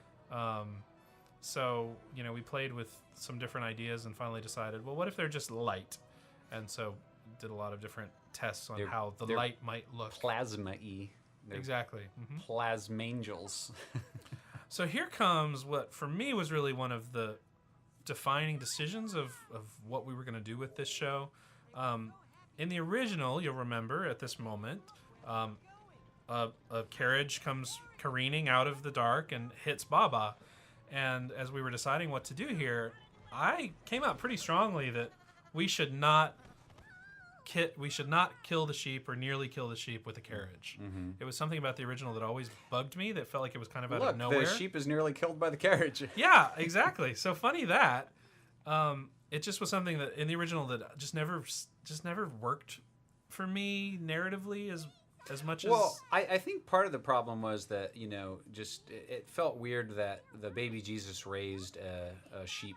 Basically, that was part of it, dead. and part of it was just kind of the randomness of it, the senseless act. Yeah. And so we took it out for a while. Yeah. It wasn't in there. Right. We were working on the show, and that just wasn't there. The twist that we had developed was, well, when he gets to the manger, his parents, who it turns out didn't die, also come there. Mm-hmm. And so that was kind of our big twist, as opposed to the baby Jesus raises the lamb from the dead. Mm-hmm. And his parents, we saw at the early part of the story, his dad was all good with animals. Well, so that was how we finally solved it. Mm-hmm. Is we said, okay, well, what if we bring those two things together? What if it's that the dad kind of has this healing gift, and he shows back up at the end, and so we put the carriage thing back in, and finally it kind of worked. We had what I felt was the best of both worlds. We had our veggie twist on it, which was, hey, look, the parents didn't die. They were kind of miraculously or providentially brought back together with Aaron by the star and by the birth of Jesus. But we still had all of this, what really works well emotionally, of this boy who's hurting because, his lamb has been nearly killed. Right. And basically, he's bringing what's most important to him, and laying it at the foot of Jesus, and then, offering him his gifts, and, basically, he's able to forgive after this. Mm-hmm. So it's like Jesus lifts that burden from him. Yeah, and that was a structural thing too that we toyed with, because at one point, we weren't talking about how Aaron was feeling that sense of forgiveness until after his parents showed back up. So it kind of, and at that point Baba was well again. So it felt like our message was, hey, you can forgive others once you get back everything that you've lost. Right. And it was like, wait, no, we can't do that. Yeah. So we kind of reordered things so that Aaron's heart changes first. Right. And then the parents are rediscovered, and we learn that Baba's going to be okay. And so ultimately, we developed, I think a pretty successful little emotional climax here for Junior and hopefully for the audience. Originally, I reused the line, one of the lines from the original story, which is a really, really flowery line, and we had to dial that back a little bit. Oh, something about eons of desolation. Yeah, exactly. And it was almost more of a tongue-in-cheek, use of it, but it just felt like, we didn't want to go that that. Aaron was carrying around in his heart. Yes. Eons of desolation that came before, and and we're like, that's a little heady. That's a little King James. Exactly. That's right. Let's go NIV or New Living at least. Exactly. I do visually. I love how the manger area came together. It's just this beautiful little nook, kind of in this low place in the city. Now, did you reuse any of Jerusalem for Bethlehem? No, Bethlehem was all new. Was all new. Okay. It's great because, like the dad says, it's still a miracle, so it points to faith in Jesus. Yeah. But you don't see this providential appointment. Yes. Yeah. You don't see this awkward, as if looking at the manger, heals. Yeah. Heals baby Baba. Yeah. Now, I asked you this before, but that's not Frosty the Snowman in the manger there, is it? No. Okay. It's not. What's that little, It's those a two little balls of swaddled white? baby Jesus. It's a wrapped up baby Jesus. Oh, it's swaddled. Okay. Yes, Okay. She wrapped him in swaddling clothes. Gotcha. That's what those are. Gotcha. So this is a nice wrap on the story, just as Aaron, is able to forgive by the help of Jesus, those that have wronged him, much like Jesus modeled in his life. Right. And here we see Junior reconciling with his friends with a wrong that he felt had been done him. Yep. Yeah. And it turns out it was all a big misunderstanding. Right. Yeah. Right. But he still needed to let go of that hurt and offer the forgiveness before he realized it was a misunderstanding. It's a sweet little moment. It's fun. I love having these 4 kids together. Junior, Laura, Percy, and Annie just are a great little veggie gang. I kind of envision parents, if they're watching along with their kids, and parents are always dealing with sibling Yes. issues and rivalry, and how this also is very real life, that sometimes the things that are done to us we don't really understand. We can inaccurately think the motive and intent. Yeah. And just being able to approach it from that place of forgiveness, Right. Yeah. And just how we can, teach our kids. Yeah. Love that sweet moment with the 2 of them. And it's sweet how Junior turns around and apologizes to his grandfather, that he, didn't think it'd be interesting to spend the afternoon with him. Right. I think many a grandparent would love to hear that from grandkids. So a technical question, were the inside and outside connected at all, or was that just done completely Nope. with cameras? Yeah, I figured. It was all cameras. Yeah, we had a fairly significant limitation that we couldn't shoot from the inside towards the outside or vice versa. So here comes our song. I love how we close on the manger scene. Okay, we're not hearing this yet, but eventually this will be BB and CeCe Winan singing the Little Drummer Boy song, and I think it's going to be great. I've heard it, and it's Oh, yeah? Oh, beautiful. awesome. I hear it in my mind, and it's fantastic. We reached out to BB and CeCe because when we thought about, what could be a duet, what kind of voices, and, could be a wonderful duet on this is called the Little Carol song, or as we all know, the Little Drummer Boy song. Yeah. And of course, it's been, had about 200? 200? Yeah, I think we Googled Over that. 200. Over Over 200. 200. Over 2 million. Yeah, we were messing with the Versions. In numbers. 500,000 languages. Yes, but BB and CeCe are just so iconic as contemporary Christian artists, and also to the contemporary gospel genre. They are just really just legendary. Yeah.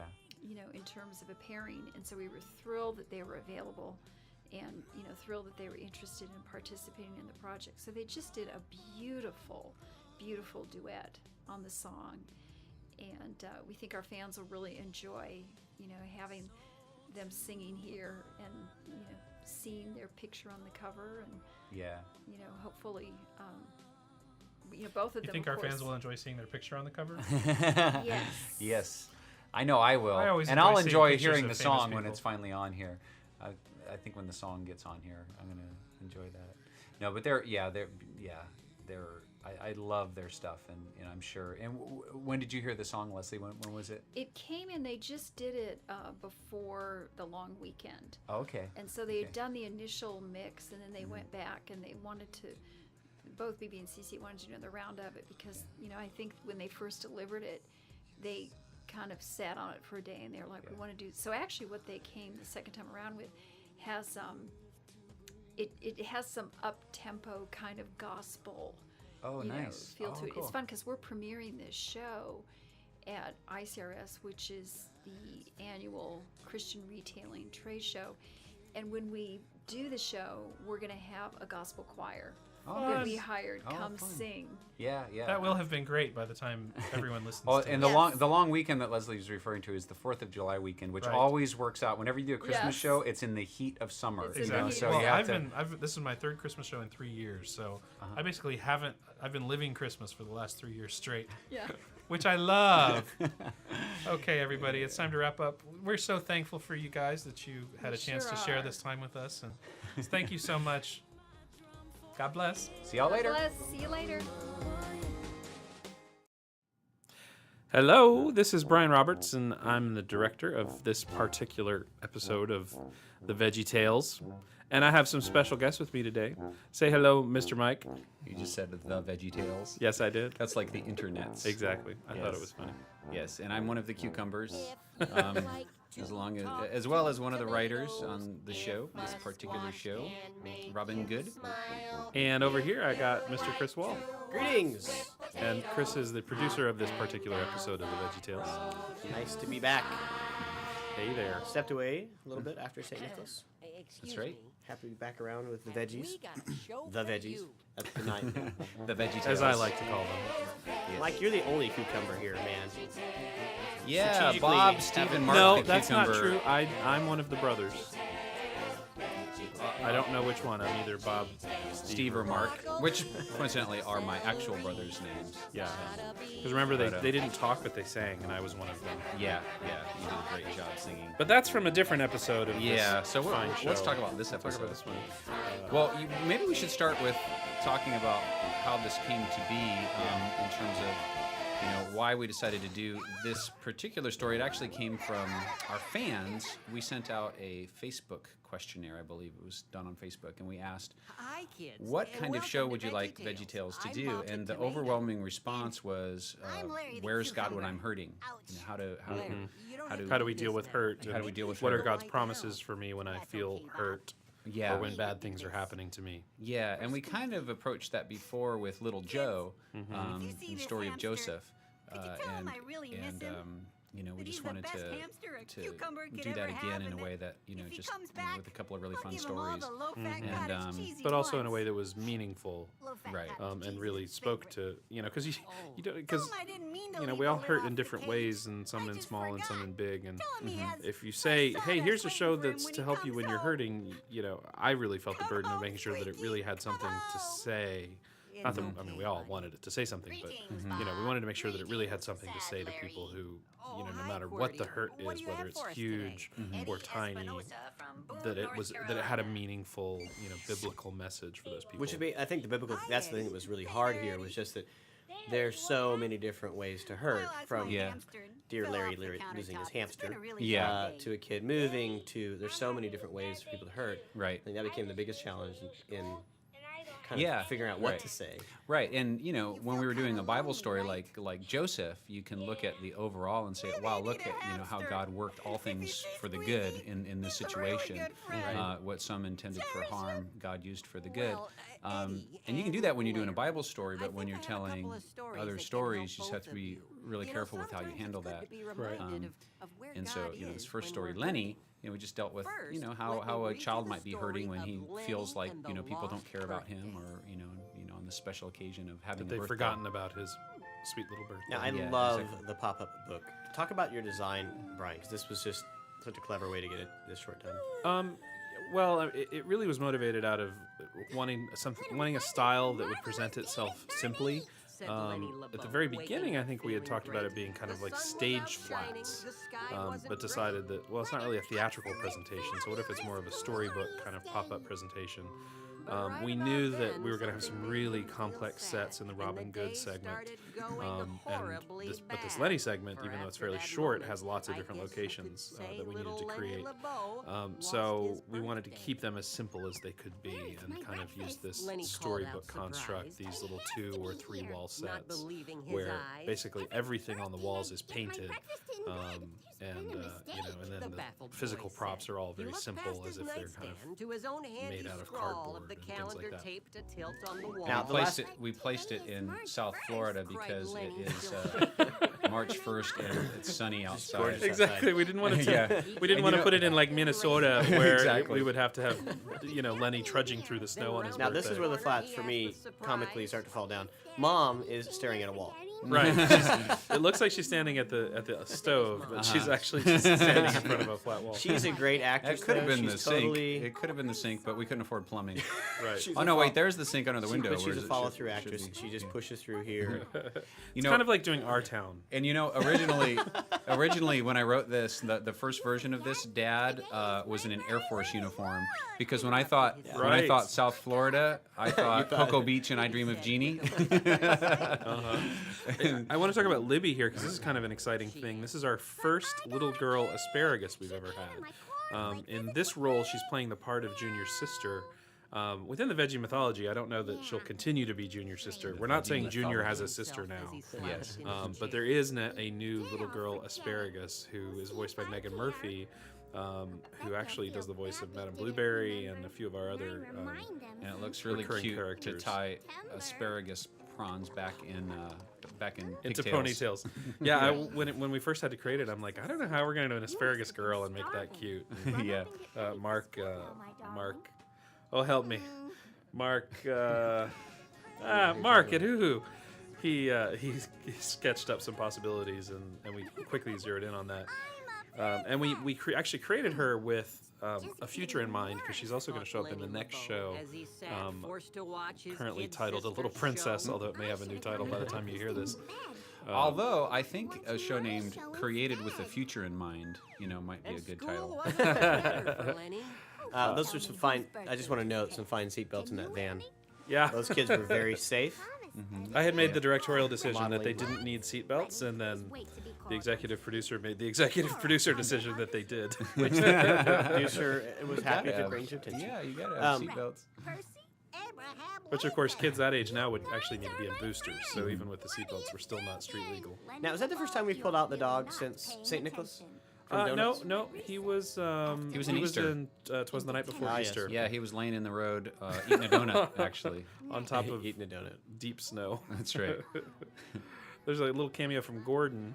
Yeah, which name is of that fun. show. Later in line, and Minnesota feeling Cuke like and the Search for dirt, Samson's he Hairbrush spotted originally. What looked like his And a favorite few since then. dessert.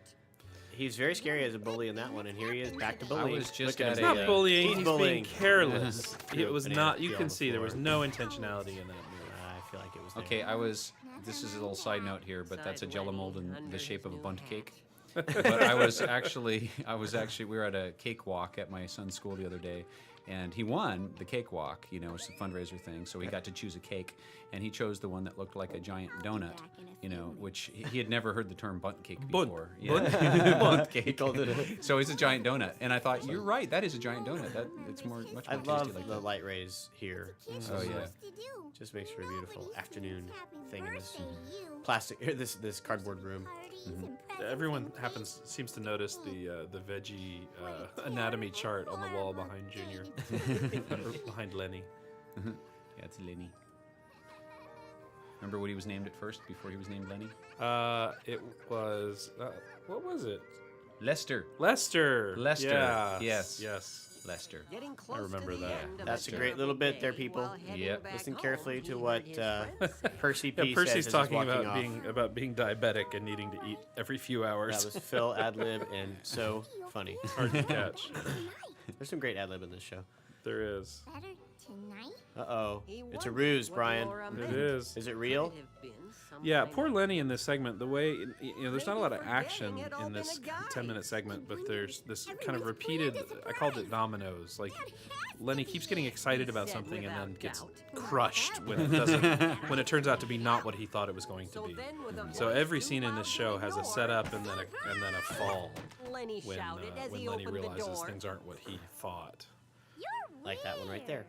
Oh. Now How many That's a of you really have your cute little sisters call dress. you weird? Before. Brian, your sister call you weird? No, My sister never called me sad weird 'cause birthday I boy you don't have a said. sister. That's right. Here's Mom staring at the wall. That's a really nice Art Deco window there on the sink. That's Yeah, it's really cool. cool. It actually, it's interesting. Is there ended up being a little more of a Victorian vibe because of some of the reference I'd sent to the artists about what this might look like. Had this Victorian thing going, and Oh yeah. so it ended up being this kind of strange blend of Victorian and Art Deco. Yeah, yeah. But it works. Yeah. But the And tears it's he a was definitely holding beautiful back segment. Suddenly burst. Of all of my days, Mom. Here we've got Mom being voiced by Carrie Pisapia, who first did it in 'Twas the Night Before Easter. She's another one of our regulars with Megan. Whenever we need a female voice, we we go to Carrie and Megan and say, "Hey, what can you do?" But Lisa Vischer But is Lisa the singing Vischer, yeah. voice. Lisa of, Vischer does do the singing voice here. That's right. Famously. This is a beautiful little song. Great job, Mike. Mike, I think we already said this, but you wrote this whole segment all by your little self, and wrote this song that just, I think, beautifully sums up a message of hope and joy for this little boy who's feeling so down. Well, and I think it's what's great. This short for me, I know I'm sure you guys had the same thing where you're one of your kids comes in just so upset, and you miss the mark. Like you kind of go, oh, they're probably upset about whatever. Yeah. And then you find out it's about something that's rather touching or Yeah, heart, yeah, and you absolutely. So in the turn that happens in a minute here, she's doing a good job. I've done this. I've been the comforting parent, and then it turns and you go, oh no, I missed it. I'm What's sorry. actually this whole other thing? Yeah. Yeah. And their tears were justified and real. Yeah, yeah. It just breaks your heart as a parent. Yeah. Which oh, sorry, go ahead. Oh, and I was just going to say, I mean, that's what we were really trying to do is sort of mirror that relationship between parent and child and then God and his children. Just to say Mom loves Junior so much and wants to comfort him in the same way that God wants to comfort us. And ultimately, we know that he promises in the end things will be better, regardless of what our situation is now. Right. We can have the hope of no more pain and no more sorrow. And I love this twist coming up here with the leap year thing, because there's this great pantheon of missed birthday stories, in the world, and especially in like sitcoms. It's like the standard episode where somebody thinks that his friends are going to throw a party for him, and nobody mentions his birthday, and at the end they throw him a big party. And you kind of think that's how this one is going to go. Yeah. And then all of a sudden it's, oh wait, it's actually not even your birthday. And so that's such a fantastic twist to add to that litany of missed birthday stories. And Mike, did you have, because we talked about this, that this will release in a leap year, actually fairly close to when this is occurring. Did you have that in mind when you wrote it? I don't think I even did. I think that was just a happy coincidence. Yeah, because as I was working out the mechanics of how would he lose his birthday, it just occurred to me. And we had a family friend whose birthday was February 29th. And so that's the first place I went, oh, that's an odd birthday. What if it were February? And as I did the math in my head, it's like, no, that wouldn't work. Oh, but what if it is March 1st? So that's sort of my line of thinking on it. Now, unfortunately, if you look at that calendar closely, it doesn't work. Well, Junior wrote the calendar himself. It's that it actually starts on a Monday. Yeah. But it doesn't you have to line up assume that the calendar goes Monday, Tuesday, Wednesday, Thursday, Friday, Saturday, Sunday. But the first block is a Monday. It's the boys. Like The a European BIT. calendar. The boys in the sink. Woohoo! Well, we did it was fun to drag them out again. It was. We did a contest for if I sang a silly song was what we titled, again, a Facebook thing, and we had a number of fans write in, and give their ideas. If I sang a silly song, it would be about blank. And I went through a lot of. There's probably 400 or 500 submissions that I went through, and there was a lot of great ideas, but just that single word bubble wrap really stood out to me. I thought, oh, and then the really play fun. on words of it's a yeah, bubble just a bubble wrap and then bubble wrap, and that's what made me want to pull out the boys in the sink and make it kind of a rap thing. So, but they needed a bit of a refresh because their costumes were about 10 years old. Yeah, originally, originally the Boys in the Sink. Bands. Yeah, originally when the Boys in the Sink came out, it was about a couple years after the decline of the first round of boy bands. Right. So even at the time, I remember thinking, okay, boy bands have been kind of done, but the characters in themselves were just so fun. But the whole thing of boy bands has just been so enduring. There's so many boy In fact, by the bands still time around. this video comes out, there'll be boy bands again. And there'll be boy bands again. Well, actually, yeah, you can turn on TV and find like a million boy band shows. Yeah. So we redesigned new costumes for them, kind of based on more of a hip hop style, and produced the song more of a hip hop song and less of a boy band song. Yeah. I think it's a great refresh. Lots of auto tuning, which is hysterical. Oh yeah. What we used. Yeah. We're listening to a pre-produced version, so we're not hearing the auto-tuning yet, but I'm sure it'll be. I'm sure you people at home are really enjoying all that. Yeah. And it's fun to bring Khalil back out. He's actually, the costume he's wearing was his costume from Jonah from the very end when he showed up as the truck driver. But I had them replace the truck driver, or the tow truck driver logos. Actually, the one on his jacket says Eustace, because of Eustace Scrubb from from Tolkien. Yeah. Tolkien, C.S. Lewis. C.S. Lewis. Forgive me. I have to turn in they were buddies. My nerd card. And the dishes crash. That's the big ending. Snap. Remember how hard it was for us to figure out that big ending? Like, we could not figure out the last joke until like the last day of production or of pre-production. It was like, well, what if they break all these dishes that they've been protecting the whole song? And boy, is that funny. Robin Good. Here we go. Robin Good and his Not So Merry Men. Not So Merry Men. Well, this one, had a fun genesis to it, and the topic of where's God when I'm hurting, we went through a lot of different ideas and versions of the story. At one point, we were trying to marry David and Jonathan to Robin Hood. And it turned out that trying to put both of those stories together was a tough marriage, and so we decided to save David and Jonathan for another episode, and just go the Robin Hood method. And then we wanted to get just a hook. What would be a clever hook behind doing a VeggieTales version of Robin Hood? And that turned into more than just needing a clever hook. Like, we couldn't have a story where people were robbing. Yeah, and exactly. Like, and so that's not veggie to have good characters. Yeah. Who are looked on well to be robbing from anyone. And that turned to be the thing is, fundraising from the rich and giving to the poor, felt like a clever way to treat that. I remember that meeting where we were hashing that out, and I think you were the first one to say it, Mike, and it was like, oh, that's good. This is Little John. So, and we're always, having a son in Boy Scouts and, daughter involved with, school things. It's like, the fundraising thing is always happening, and, trying to sell it's hilarious. popcorn and, I just had to turn down Chris's son yesterday for popcorn. Yeah, it's like the poor boy is having to flip all these hats. Like, he's got to sell this card for this thing for that, popcorn for this. Yeah.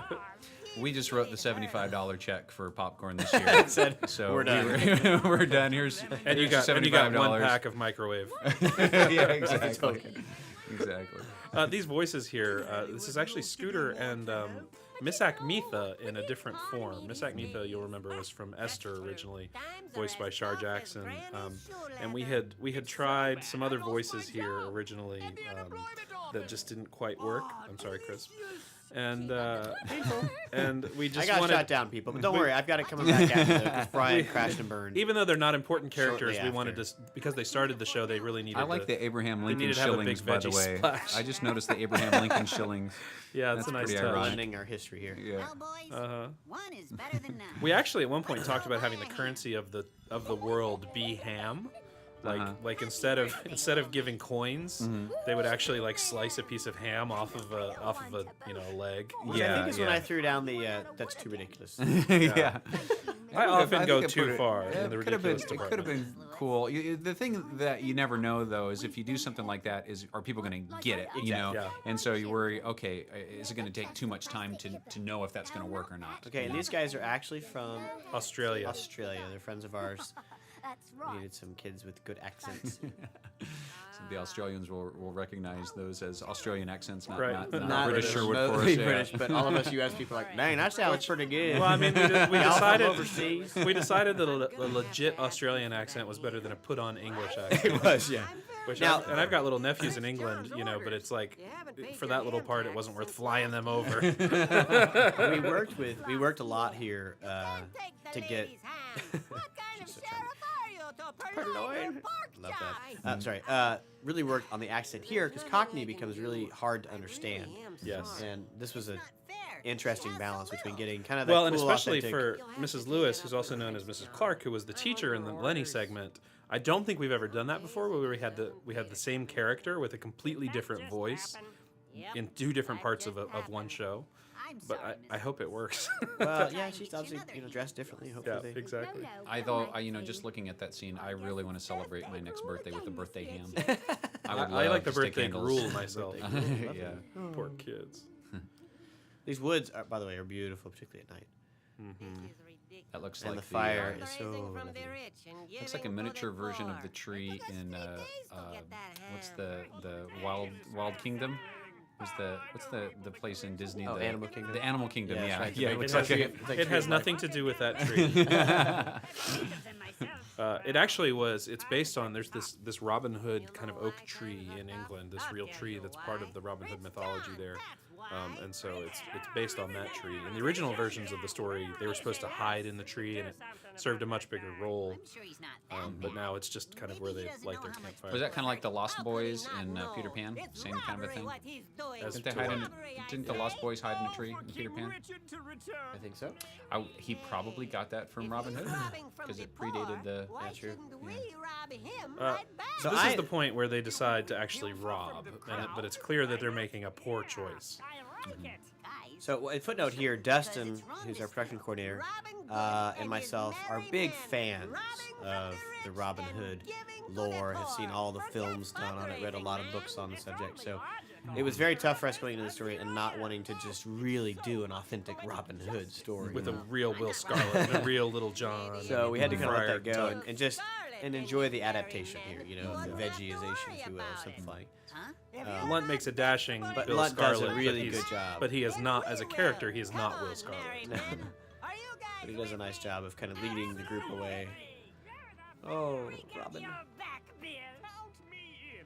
Sad little moment for Robin here. Yeah, we had a longer scene edited of this where the guys really got confused. They got all lathered up about the excitement of, we're going to go to something different. And they started to go away and realized, wait, we're leaving Robin. Why isn't he coming? And it was really charming. Ultimately, it was too long and we had to cut it back. But the guys are still very funny. Why are there giants in this story, Mike? Why are there giants in this story? Because that's not what you think of in Robin Hood necessarily. Yeah. I'm trying to remember. It's been a while. But, oh, I know. Wait, let me think. Okay, we had, it started with when it was David and Jonathan. Yeah, Right. because David and the Giant Pickle, and then we brought in the Goliath element. Yeah, so we did all of that, and then, so there was things that carried over, from that original version of the Yeah, story. we had this great giant designed, and we were like, well, we might as well use him as a, as a Now he's a really fun, by the way, designed for us. Just he's scary, but he's also, infant-like. Mark Camelback. That's the Mark's last name. I just remembered. Wow.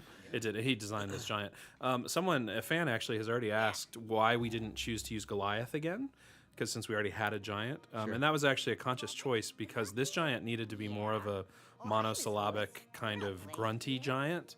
And I didn't feel like bringing Goliath back for that kind of part was, we know Goliath is an intelligent giant, and I needed more of a kind of dumb, cute giant. So we went with made a new guy. That was what the casting call actually went out as. Who was the voice of the dumb cute giant? That was Dustin Ballard, our production Dustin coordinator. Ballard has no reflection on his personal intelligence. The Sparse Town at Night, Miss Lewis, who's everywhere with this wood. This pays off in the end of the film. Sort of. We were like, Very okay, loosely. what business can she be doing? Because she really does show up in a lot of places. What can she be about? Well, what if she's gathering wood? The middle of And then town, what does she do with the middle wood? of town in the dirt seems like an obvious place where wood would be left behind. I don't know why there are those trees in the town, but How do I give my so we do burdens get to pay off by the end of it. But we get Oh, this another sweet great little song. moment. Now, Mike, this is you as well, right? Yep, I did this little lullaby. So sweet. I love the music box. Okay, I'm just feeling gonna this- don't the fall asleep, score. guys. It's supposed to be to fall asleep. Oh, look at Larry. See, He's he's already getting getting so sleepy. sleepy. Just there he goes. He's going down. Brian, wake up. I'm awake. In retrospect, him falling asleep. Larry's is looking a lot like that V from Vendetta guy, Guy Fawkes. Yeah, when he gets tired, especially his eyes get all droopy. See, It's a he's little at the strange- sit-in on Wall Street. It's a little strange that we have. It's a little strange that we've got Occupy the, Bethlehem. we've got the hero falling asleep in the middle of the song that's teaching him, how he should live. Yeah, great way to pay attention, buddy. It's a bit of an oddity, but I think it works. Oh, the town is a bustle. The crowds. The crowds and bustling Uh, stuff there. We had some small crowds in the last couple episodes of VeggieTales, but in this show we really needed a kingdom full. You needed a town in your town. We needed a kingdom full of people.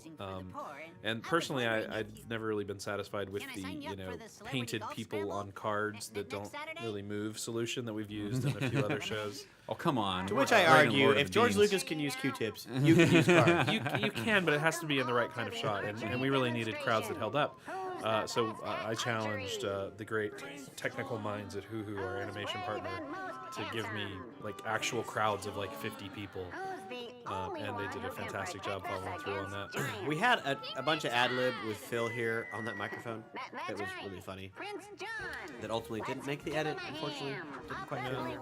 On the microphone. On the microphone. It was actually Mike. Oh yeah, that's me. that was That's you, I'm sorry. yeah, that's Jerry. Yeah, that's Jerry Gord. Jerry Gord. Jerry rhymes with Larry. Yeah. As you are certainly grateful that That's I Phil can right keep there. all those That's giants right. away. He did a great job. Oh yeah. This is an interesting role for Bob. I really don't know of. I can't think off the top of my head of another episode where Bob was basically a bad guy. Yeah, this is really more of a character that Lunt fits into, where he's the sidekick. Well, although to the bad Bob is he's a reluctant bad guy. He you know, is, so he's- absolutely. Yeah, he's sort of trapped by the prince into a job he doesn't want to do. And we were a little worried about that. We had versions where like, oh, Bob has a sick son that he has to take care of, so that's why he has to Yeah, work what's for his the prince. what's his motivation? Right. Yeah, but we didn't need to go that far with it. In the end, we just felt like, he just needs Yeah. the job, and so he does things that he'd rather not. Great action. Oh, look at this hero. I'm not sure why the kids didn't just run away. But Deer in the They're headlights peas. syndrome. They panic. panic peas. And now, Peas. there he goes. Good. Why'd you let that happen? Here we introduce the idea of the Dungeon To of the Despair. dungeon with you. The dungeon Now, of initially, in one of the drafts, we had the boot, and he would give these people Oh, yeah, the the boot. boot, and he'd Oh, boot them out yeah, of town, boot them and out it of was very town. entertaining. Yeah, And that Yeah. came back Who in is the action that guy climax, but anyway? yeah. He was Then we handing out introduced the hands dungeon. yesterday. That's all I Well, it know. got weird because he would boot people and then want to get rid of and them. then throw the boot away. Yeah, Yeah. it just Yeah, that- didn't quite work. out. it's like give him the boot and then get rid of him. Well, but giving him the boot does get rid of him.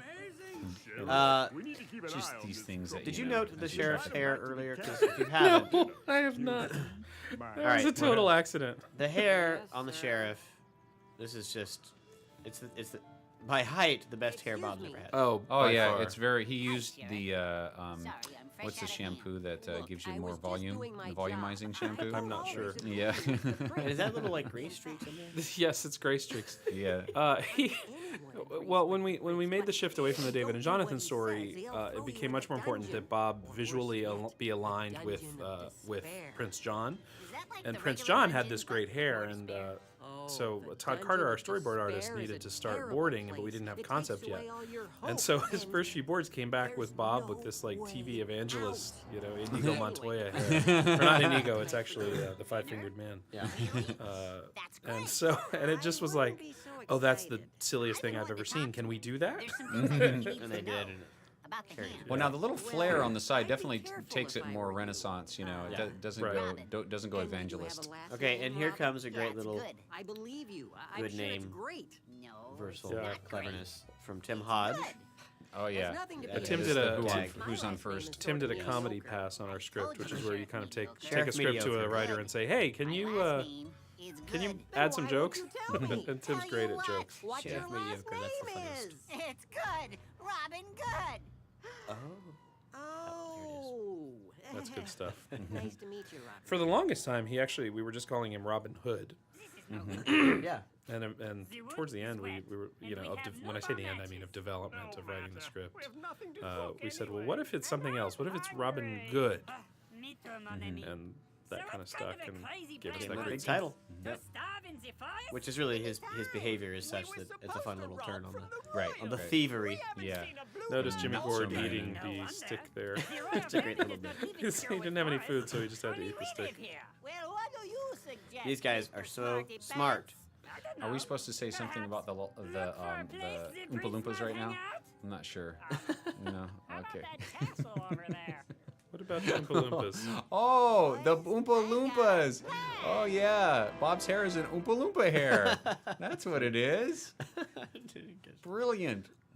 That is funny. All right. Here we have the most awkward scene in VeggieTales history. This scene was actually edited by my friend Mark Kiefer, Is this table made out of mahogany? and It had a lot more dialogue in the script. Nice. and he delivers it just this dead, empty room, and we just laughed so hard, and thought it. So just the chewing sounds. Is that basil I smell? We worked hard on those chewing sounds. I love basil. I remember he put that basil line in because you were growing basil in your garden that summer. That's right. Yeah, I had two kinds of basil in my garden. I had the regular basil and then Thai basil. And I noticed that Thai basil, I'm able to help survive a lot better than regular basil. I don't know what that, but we still have Thai basil. You could just rip it right off and throw it on a burger, and it's delicious. So Brian had this idea here that in his pitch, what if he did like a PowerPoint presentation? Right, a And medieval so- PowerPoint presentation. What So would that look like? Brian kind of threw this together. So he has this and he has here this it goes. button that he pushes, and a P pulls a cord that makes a slide fall on the sheet. It's pretty silly. Here you can see that charitable giving is Again, way down this year, with leaving few options for those seeking Chris is refuge. usually my silliness gauge of when I've gone too far. Is that did you do the chart yourself there too? No, Grace. one of Hoo-Hoo's guys Dang did it. that. Another way. All right, here comes this magnificent song. There's no This is eraser Mark here to Mark base Steele's Mark song. Steele. This is It's one of a my really fun song. when he first pitched this, I came into Brian's office and said, "This is fantastic. This is a great classic Nezzer." And Brian liked it, but it took a little time to kind of. It did. I Persuade. had to warm up to it. Do the math. What you Well, gonna because do, Prince? it's got to. it's really important to us that we have singable songs that kids can follow along with, and this song is not so easy to follow along with. Well, it's a challenge, which can be a lot of fun. I know that's true. A lot of songs you kind of want to you want to get them down, and so you practice them and practice them. We had to. We ran out of time with Phil when we were supposed to record it. We had about 30 minutes left in his session, and we said, "Well, why don't you just start the song and see how it goes?" And he listens to the song once through, and he's like, "I'm not going to do that in 30 minutes." And he didn't. It took I'm him gonna a have to long come time. back. And he wasn't. He had a really hard time with the song, even with some practice. But by the end of it, he's like, "Okay, I really like it." Yeah, it is. Once you learn your part, it's really fun to sing. Okay, I want to note that that's real juggling happening there. It drives me nuts in animation when, and this is the total animator cheat. They just make the juggle things go in a circle. Yeah. And it's like, That's come not how you on, juggle. that's not how you juggle. So I made sure Real that jugglers will know. I made sure they gave that shot to an animator who could actually make it look like he's really juggling. And there was your cat screech. Yeah, there's a Just couple for no in the reason. show. So the guys are slipping in here. This was an amazing bit of boarding to try to figure out how to get these two guys singing the song, dancing around the hallway whilst the guys come Whilst in believably and not steal noticing. that these guys are stealing all the sample. Right. And took a bit of stretching of the set and a throwing of the D. Not yet. Oh yeah, that's right. There it is. That joke never gets old. That was actually, this is kind of a funny little bookend, but the first show that I worked on when I joined you guys back in 2004 was Minutes of the Cuke, and in that Robin Hood story, that Robin Hood story that we did Yeah, with Junior. with Junior, was it? we Yeah. threw a peep. It was Tim's gag. Yeah. He'd throw him in the pile. Yeah. And Yeah. so the bookend in here was another Robin Hood story. Yeah. Do it again? Yep. Perfect. That's cool. I never realized that. What? That's Oh, and then the set there is actually from King George and the Ducky. No, So, it's not. well, I Not mean, I even think it close. was kind of based off Nope. of it, right? Not even close. Really? It looks It's it looks just 100 like it. It looks nothing like it. It looks like it to It's me. completely different. It feels like it. Yeah. It does not feel like it. I think in the world of medieval King's This Thrones. is so much prettier than that set. Oh, he's put that. Those cuffs are used for what? Exactly. That's Bob's problem. He pulls the cuffs out and doesn't know what to do with them, which gives Robin the chance to escape. Great little action. This was. I remember your description of handoff was, "Hey, board artists, give me some Errol Flynn like sequence here of just him bounding around the room." Now, where does he jump to exactly? To his death. Yeah, we needed an Errol Initially- Flynn banner hanging from the Yeah. wall Yeah, so initially that he we had could a swoop banner. away. Remember, he Yeah. jumps off and got down the Yes. banner and slides down. And, Yeah. But we trimmed that and just some location trimming. And Yeah. It's easier to just go away when you jump off a balcony. It works. all right, so here's the actual thieves. This was an added little bit that we did fairly late because we wanted to have some pitter patter after he left to get us to do something else before we meet Robin in the woods. And it's just like I don't know where they were going. They were actually headed back to the castle. come back. It just feels like they're heading away. friends, my fundraisers. Usually when you go from right to poor left, guy. you're headed away. I can't even go back to Bethlehem. All right, speaking of outtakes here, this was actually the cue of a big, long version of the song from Larry. Wow, you're everywhere. That we, after kind of getting to the finish line, realized We it took wasn't out the needed whole anymore. song. Yeah, we were just kind of at a place where we felt like we knew the lesson. And I think, Mike, that was your suggestion, actually. It was. Yeah, because Well, we sang the song 4 times. Yeah, I sang it 4 times. The third time, which is like the kind of the heart of the song, when we, later when Robin Good is consoling the sheriff. Not to spoil the story. Yeah, not to say. Well, I you've probably think they've seen it watched it since by you now. watched. Yeah, but we then had at that point it was the third time that we heard it, so it just started to feel really preachy, and so my thought was, well, let's just cut the middle time that we sing it, cut it in this scene, and that'll have more meaning when we see it later. And we sweated it so long in development, Brian and I were talking about this earlier, that this scene, because we wanted to make sure that that Larry felt alone and kind of hit his low, Yeah. it didn't matter. Like Yeah. for that song, that wasn't necessary. Like just seeing him in the woods alone was enough. Yeah. So yeah, this plays really well. John Waba did a great job of trimming this up for us. No hurt is too Right. big for Right near God. the end. Love that Robin pulls back out the Even plastic not hippo having any line. friends or being alone in Yes, the dungeon of from despair. Lewis. Throwaway. Yeah. You thought you were at the Now, end now. of your rope until you found someone else at the end of his. I have to say that line. I love Brian. Does not. Yeah, I still am not sure about that. She said, Miss Lewis says, you thought you were at the end of your rope until you found someone else at the end of his. And it always smacks me a bit of like, well, you think your life's bad, but this person over here has it worse. Which is, not a place we should take any comfort in. I just So- encouraging line. It could always be. It could always be Sorry, worse. the runoff gag there of him running into the rock. I love punctuating scene with comedy. Brian's a good job there. Thank you. Here comes Brian Roberts. Yes. The That's bit about his little bit. deciduous trees. Deciduous. So funny. We just needed a bit of nonsense for the guards to say in the background. That's exactly what they would be talking about. I love Tudor-style houses with the warm lights on. No, There's it's just like a little something about Christmas that. village. Yeah. Oh look, One of my favorite visual Stocks. gags ever. That we see the guys from behind first. Todd boarded this. I'm trying Yeah. to find The stocks. Chris and I, We have a firm debate on this. The stocks were my suggestion. that's We were absolutely we untrue. needed the guys to get captured but still be visible. The folks And at says, home, we haven't used stocks before. How about we use stocks? To which Brian then drew up the stocks, what that might look like, and it was very funny. It was basically the same image. Yeah. And we all laughed, ha ha ha. Then Brian has gone on to claim credit unjustly. in the end, it doesn't matter. Oh, right, sure. What matters is that we all work together. Todd's to reveal make this of great this. show. So I just thought it was the P and the. I'm gonna rest Well, remember, if you guys remember the original version of the script, they were actually in the dungeon, but not the dungeon But it of was really despair. posh. But it was very posh. So the dungeon itself was, one of them was in a hot Like a tub. hot and the other one- tub, yeah. yeah. So, but They had like a masseuse, I think. yeah. What was it? I forget what It was like there was a hot tub and a masseuse and like a Yeah. midnight buffet or something. Yeah.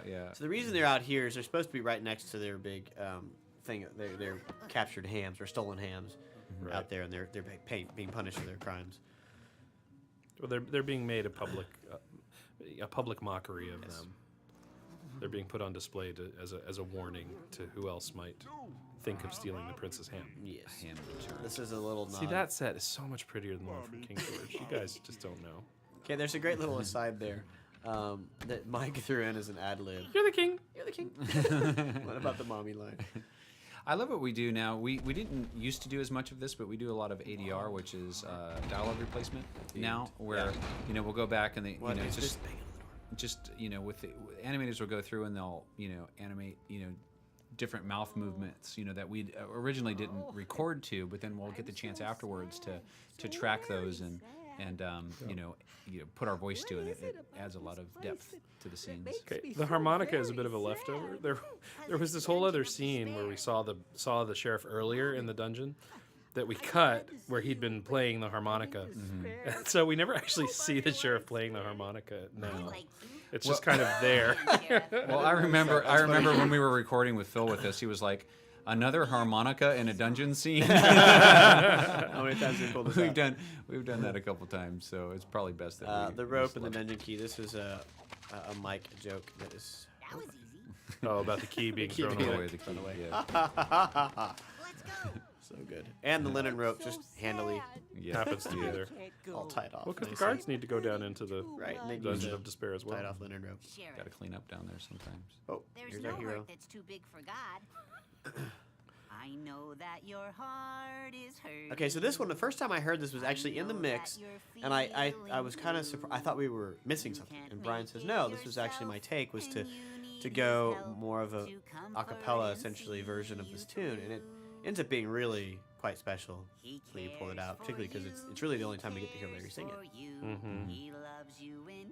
And who's playing the... It's one of Kurt's sons. I think it's Clay. Oh, it's Clay. Yeah, Clay has been taking violin lessons for years, and Kurt felt he was ready for his solo, ready for his close-up. He did a great job. Yeah, it's lovely. Yeah, he also did the little violin parts in the countertop when Larry is going on about Squeaky. Yeah. Which is so funny.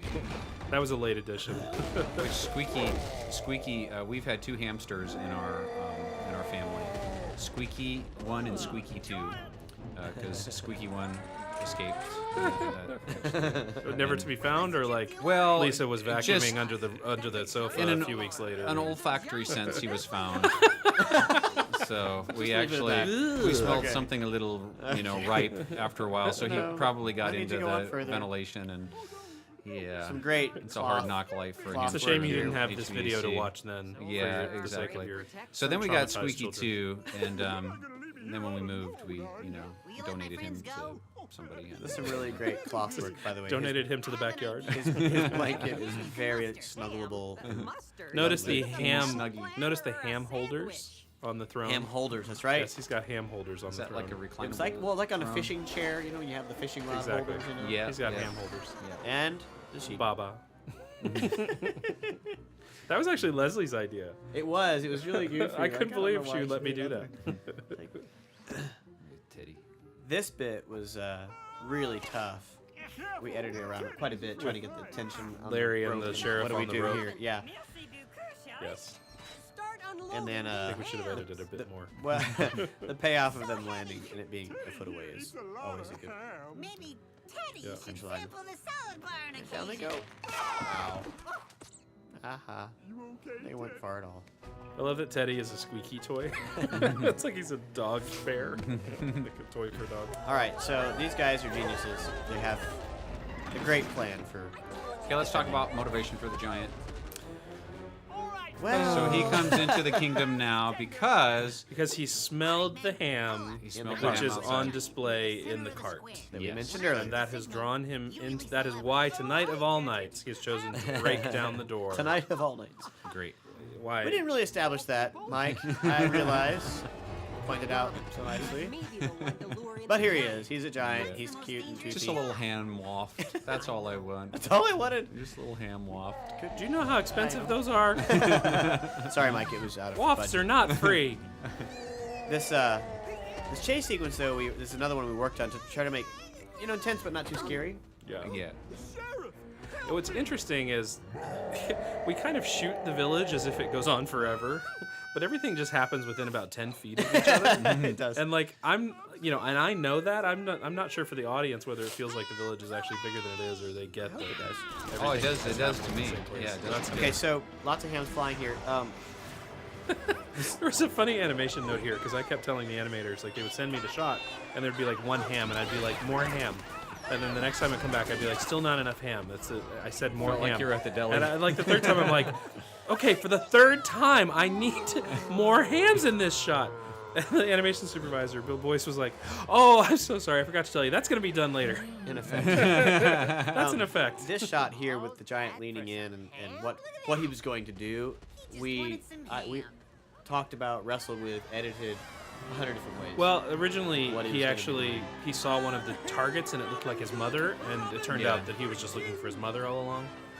And then we decided that was kind of weird, so we decided he wanted the ham. But I made the point that, well, if he's going to eat all their ham, then they're no better off than they were under Prince John, which is why he just eats one ham and then goes away. Yeah, but So, or he could have been a giant who loved ham but also loved to share. So he just wanted one ham. So he would have had his one ham and then shared his ham. Mike with the and others. I ganged up on Brian. Well, but to change it from the from the mom thing to the ham. So actually, if you listen, when the giant's screaming, he's actually saying mom. There's our note. Sorry, Miss Lewis brings the wood to the fire. Oh, there's all the the payoff wood on she's there. been collecting. It'd be kind of funny if they roast- And the if sheriff they who's burned been down taking hams. ham the whole show is now giving it away. Oh, And there's gives lemonade some to stand. Miss Lewis. It's so sweet. All Well, there you What'd go. think? There you have it. And look at that. Squeaky came home. Unlike screen. unlike real life when Squeaky never really left home. Squeaky got went trapped home in to the his ventilation. Squeaky went to his heavenly home. That's right. We didn't mention this in front of him, but his costuming, his little bandage with his little band-aid on top. Oh, that's super cute. so cute. Came home. Yeah. It's like I learned in Lenny and the Lost Bird. It's almost like I remember Sometimes Flibberaloo where you he was can all feel like bandaged you're up, having where a he got really all, bad and I day. think that was Yeah. mostly Nothing's going right. head-based. Yeah. Well, Meaningful Life, he had a similar thing, but it actually went all the way up over his mouth. Yeah. In times like that, It's funny to try to get a remember how much cucumber God loves entraction. us and So how this, special we crutch are. there. We didn't talk about this either, but the boy that sent his letter, we actually shot here at Big Idea in our conference room. and Right, Brian but and tried I- to make it look tried to like make he it- just moved. Yeah, so we put Oh, boxes yeah, and a little yeah. sheet in there. And Wrapped up Yep. the sofa in plastic. That sheet in the back is hanging on our very nice flat screen TV on the wall, which did not break. That's good. Don't worry Those about boxes are empty, obviously. That's why We they're gotta figure out what to do about Bob's reaction to this song because it's become kind of weird. It's an old gag now. Yeah. Well, we have an upcoming show where he really likes it. That's true. So and there's a little surprise there, but we'll pretty soon he'll just. Psalm 50, This was 22. also wrestled. This Give your verse, I think we burdens to the had Lord. what 5 or He 6 will at one take point. care of you. Yeah, there's a lot of Just trying to get the right idea. Well, I think Yeah. when we zeroed in on "There is no hurt too big for God," Which Leslie was kind of the anchor on that. she screen. was. She helped us. Always She helped us remember. zero in on that. I think that's when the verse Where really you going? crystallized Get back in your cage. as that one. Squeaky. Right. I love Which is, Larry. and it's a beautiful verse, and it's so true. And just that concept that there's no hurt too big for God. Never mind. What I love about it is like I said at the Always beginning, we remember, wanted something that God made you applied special. to someone who lost their hamster or someone who's lost their grandmother or worse. And so, and I love when Larry says, "Well, how do I do that? How do I give my burdens to God?" And he's talking to Mrs. Lewis. And she says, "Tell him your heart is hurting. Tell him you're feeling blue. Tell him you can't do it yourself." I really feel strongly that we accomplished what we set out to at the beginning, which was to give a show that gives a concrete biblical lesson to children about what they can do when they're hurting and about what is true about God when they're hurting. Right. And Rather I'm than really just happy to say, about that. oh, don't worry, everything's going to be okay. Exactly. Really, yeah. There's a future and a rock that's unmoving in God, which in an ever-moving society is a great message to have out. Well, great show, everybody. Nicely done, all. Yeah. Great Editorial job, was Mike. crazy. You'll notice there are 3 names, 4 total. It was a lot of work. Yeah, This- 4 this, including John, because John edited the Lenny segment. We didn't really talk about the kind of pace of the schedule, but this one, because of kind of figuring out the story, this is probably one of the fastest shows I've ever produced from script to I think it is. The only one script delivering. yeah, It was the only one really- close is Wizard of Oz. And, yeah. And it was in the middle, for me personally, of a lot of hurt. As you recall, I was out for a family funeral in the middle of this. Oh, yeah. So a lot of personal things going on at the same time as this big story trying to get figured out. And, Yeah. it's just remarkable. I will say that, as tough as all that was, it was clear that we were telling the right story because I felt like really God's hand was on us to kind of keep moving along, Yeah. So there was plenty of times where we should have just been like a brick wall. We're done. We can't do this. Exactly. This is And it got impossible. through. And it actually, in the end, it ended up coming in a little early. I think when animation finished, they, got through all of this great story, and the team at Hoo just did a phenomenal job. Big thanks to all of them whose names just finished scrolling. Yes. Great support. So, Mike, thanks for letting me direct another of your scripts. Oh, thanks, and my thanks to you guys as well, and great job on it, and Mark, who's not here right now, in developing it with us. Also, it's a pleasure to work with him. Yeah. Wrote what hopefully will be a legendary song that we all talk about for years. Yeah. The Ham I Am song. I am. Absolutely. Well, thanks, guys. All right, Nice signing job. off. Yep, See you there's guys Leslie's all name. That soon. means it's over. Bye, everybody. Bye, everybody. later. Thanks for everything.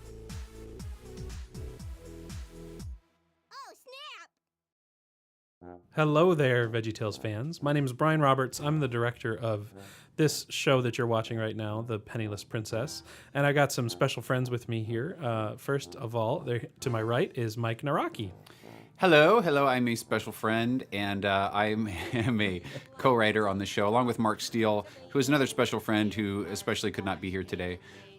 He's in another special And you're state. also, for those who don't know, you are... Larry the Cucumber. Right. Yeah, so that's another special friend of mine, actually. And then while we're introducing special friends, Chris Wall, producer, is to my aural left. I love that we're saying left and right. Like now I feel like we have to define the space a little bit. You know? I think we could, do a stereo mix, throw it to different speakers. That'd be cool. Yes. So I'm Chris Wall, and I produced this show, The Penniless Princess. That's right. So where did Princess this? Let's talk without about where the show pennies. began, because it kind of had a bit of an up and down and back and forward arrival. Yeah, boy, let's see. Well, I remember, even before it was Penniless Princess. Well, because it started off as The Littlest Princess. Yes. Which we were doing a direct takeoff on the title of the book. So Leslie, executive producer, actually, this was one of her favorite books as a child. And so she said, hey, what if we do a VeggieTales version of this book? And would you guys mind reading it and seeing? And so we read it, and it's a really, really wonderful book. And I'm still trying to get my daughter to read it. Yeah. So it's like, you got to read this, Allie. It's awesome. And and both Mark and I read it in fairly short order, and then just started doing trying to break down the bigger story into a VeggieTales sized story, and figuring out how the lesson would weave in and what the lesson would be and all of that. Yeah. Now, wasn't there an early version of the script that had the title Littlest Princess, but wasn't directly related to the book? Like very early on? Very early on, we actually had done a kind of a quest version, a Princess Quest story, where Princess did a journey to a land far beyond, and we're still developing that story. But so when Leslie pitched this idea, we just thought, okay, well let's investigate this and see where this goes. And it was just a lot of fun to do. Yes, I think I was, after you guys read it, I think I was the first of us three anyways to go and read it. And I actually read it to my kids over the course of a few weeks.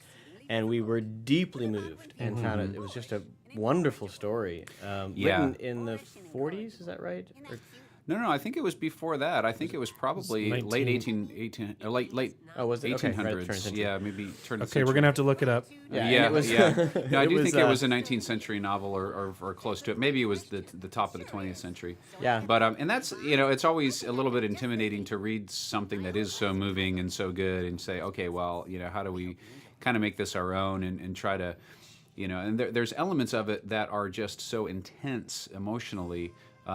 So how do you still keep true to those, but then lighten it up and make it fun and veggie? But one thing we know how to do is London. Yes, absolutely. We've done London so many times, but this is a brand new London. I took the opportunity to make a whole new London that, looks a little different than our other Londons. But you still have to start with Big Ben, no matter what you do with London. Yeah. Now, for my part, I actually avoided reading the book because you guys, finished the script, and I remember the first time I read it, I just completely fell in love with it and couldn't wait to direct it.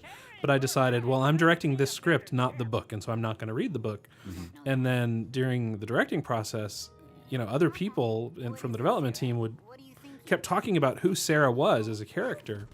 And I would be like, I don't know what you're talking about. That's not in the script. And so eventually I was like, you know what? I just need to read this book because I need to understand better who this little girl is. Because I was pushing her more emotional and more kind of, a little, not weepy, but a little more, just a little more weepy. Yeah. Well, yeah. I mean, she could be taken a bit pathetically just because she's exactly. being left by her dad at this boarding school. And what then, I was missing was her the more logical side of her personality, and the way that she kind of dissects and seeks to understand everything rather than just reacting in an emotional way to everything. Yeah. She's a very strong protagonist in the books, and you want to, and then if you lose that, then the story can get much more down, but if you just realize how strong in character she is and how she affects those around her, then, she's a very inspirational character. Yeah, I think she's a terrific role model. So tell us about the casting here. Obviously, there's a little back and forth as well. Yes. Larry, and of course, our other veggie characters here in the front. Well, not to give anything away, but Captain Crew here, Sarah's dad, here played by Larry the Cucumber, disappears from the story about halfway through, and there was quite a bit of debate internally about whether it was okay for Larry the Cucumber to disappear from a story in the way that Captain Crew does. Down the river, Yeah, off to yeah. Tickling Island, just the tickling and the down the river part. That's right. Best is that you're also a child of the So many people were of the belief that we could not have Larry disappear from the story in that way, and so we originally cast Dad Asparagus as Sarah's father. In good times or bad times, he's right by your side. You're his princess, and there he will stay. We just didn't think people would take it as hard if Dad Asparagus were to disappear from the story as for Larry too. So we had a whole version of this opening number and this whole opening scene with Dad Asparagus playing the part, and it just didn't quite work. And so we said, okay, we'll put Larry in this role. And so we had to re-record all of it with you, Mike, as you'll remember. I remember that. I remember And then that we part. also retooled this beginning to make it much more veggie friendly, adding in Lunt and Petunia, and Right. of course Jimmy and Jerry were already there. But Actually, they weren't. That was the that's right, steward we was had a two. single character Yeah. that I did the voice for, and it didn't work at all. You tried really hard, and I we were tried very proud of you. really, really hard. I love that flower shot. But yeah, that was one of the challenges because within the story there are so many characters that really didn't fit our main character casting, and so a lot of little Right. girl characters, and we wanted to introduce some new ones. So we kind of thought it was important to put a few more veggie standards in at the top to Right, because we have basically help it feel more three familiar. essentially new veggie characters here. We've got Sarah, we've got Miss Minchin, who's kind of a riff on Akmitha, who we'll talk about in a minute, and then Ermi Asparagus, who this isn't her first show, this is her second show. She showed up originally in Lenny and the Lost Birthday. However, when we put her in Lenny and the Lost Birthday, it was because we'd already created her for this show, and so we were kind of teasing her. So she was created for this show, and then we put her in Lenny, even though Lenny came out first, if that all makes sense. That all makes Did you sense. follow me, Chris? I did. Boy, the Victorians had a lot of patterns, didn't they? They were very pattern crazy. Yeah. It will be a great So here's Miss Minchin. We spent 3 weeks casting here. Just Well, like- not only doing that, but but casting and auditioning and listening, really trying to find a voice that would capture this very dimensional. I know we talked about it a lot early on, Brian, you and I did, particularly about her not being really overpowering and scary, Cruella de Vil maybe style, Correct. from 101 Dalmatians, more like, comedic and overbearing. Yeah, and I always saw her in the script phase as Frau Bruja from Young Frankenstein. So it's like that very intimidating, and that's kind of why we did the horse gag coming up with the horse winning every time her name is mentioned. But just that idea of kind of a comical bad guy. You get the idea, or bad girl. You get the idea that she is not pleasant, but yeah, she's more of a straight villain than we normally do in VeggieTales, because she really has it. She's out to get Sarah. Now, in her mind, it's for Sarah's own good, which we see. The very end of the show, she says, I've tried and tried to unspoil that girl, which is her goal is to unspoil Sarah, but in the process, she ends up coming across very harshly. But our hope was, as you were saying, Chris, to get her to come across harshly in a very entertaining, funny, not very threatening way. So in the audition process, Brian, kept kind of pitching different, and finally did a blind thing. He said, "All right, Chris, listen to these voices. Tell me which one. What do you think?" And went through them, and of course, our final cast character here. Was done by Marin Miller. But it just had this dynamic range that was unsettlingly funny. Well, and what's fun too is that Marin was actually recommended to me as a potential Sarah, and I wasn't going to audition her for Minchin. She came in to read for Sarah, and read for Sarah, and then I said, okay, good. Is there anything else you'd like to try? And she said, well, I'd kind of like to try Minchin. And I was like, well, I wasn't going to try you for that, but I guess you can, you know. I mean, I got 5 minutes.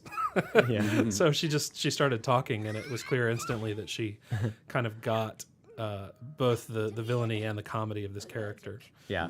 Yeah, and to meet her, she's just the nicest girl. Just, you wouldn't get this voice out of her at all.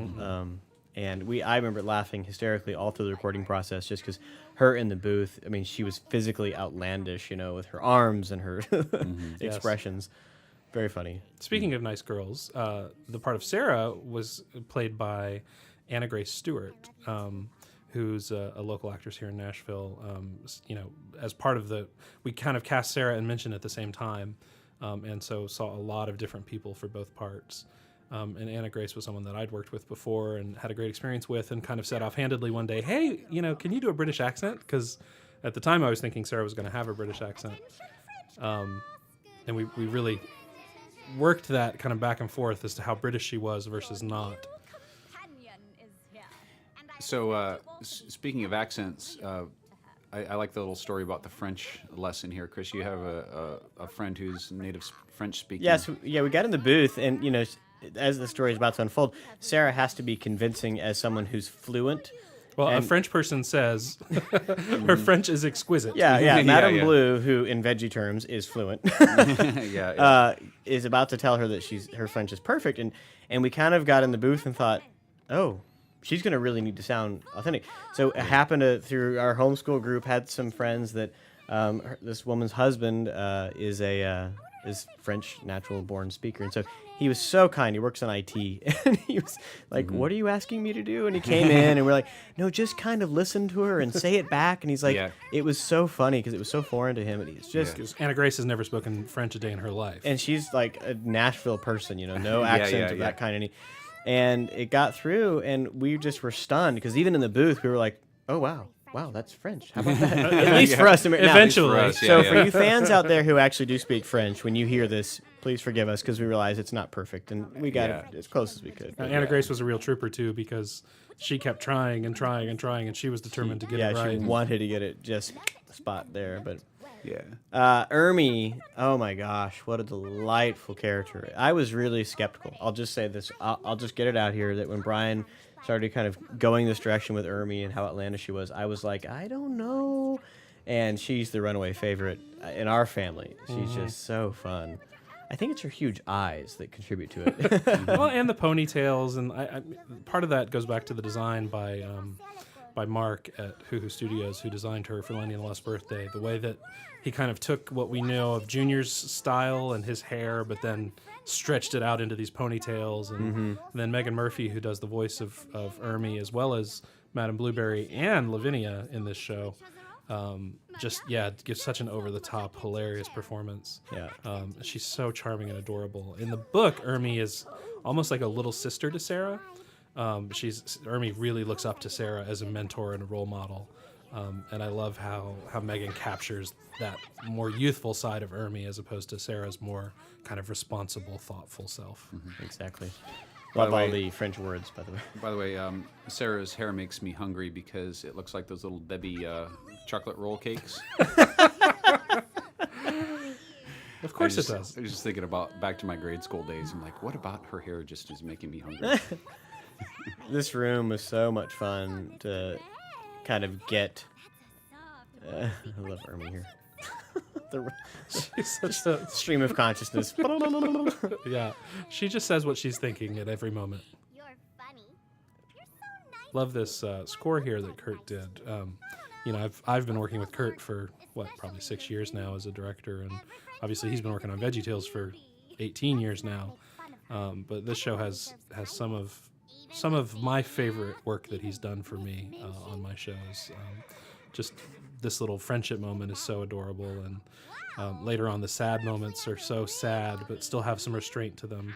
This is a fun place to pause your DVD or Blu-ray and find all the book titles that we have planted in there. Is this going to be on Blu-ray?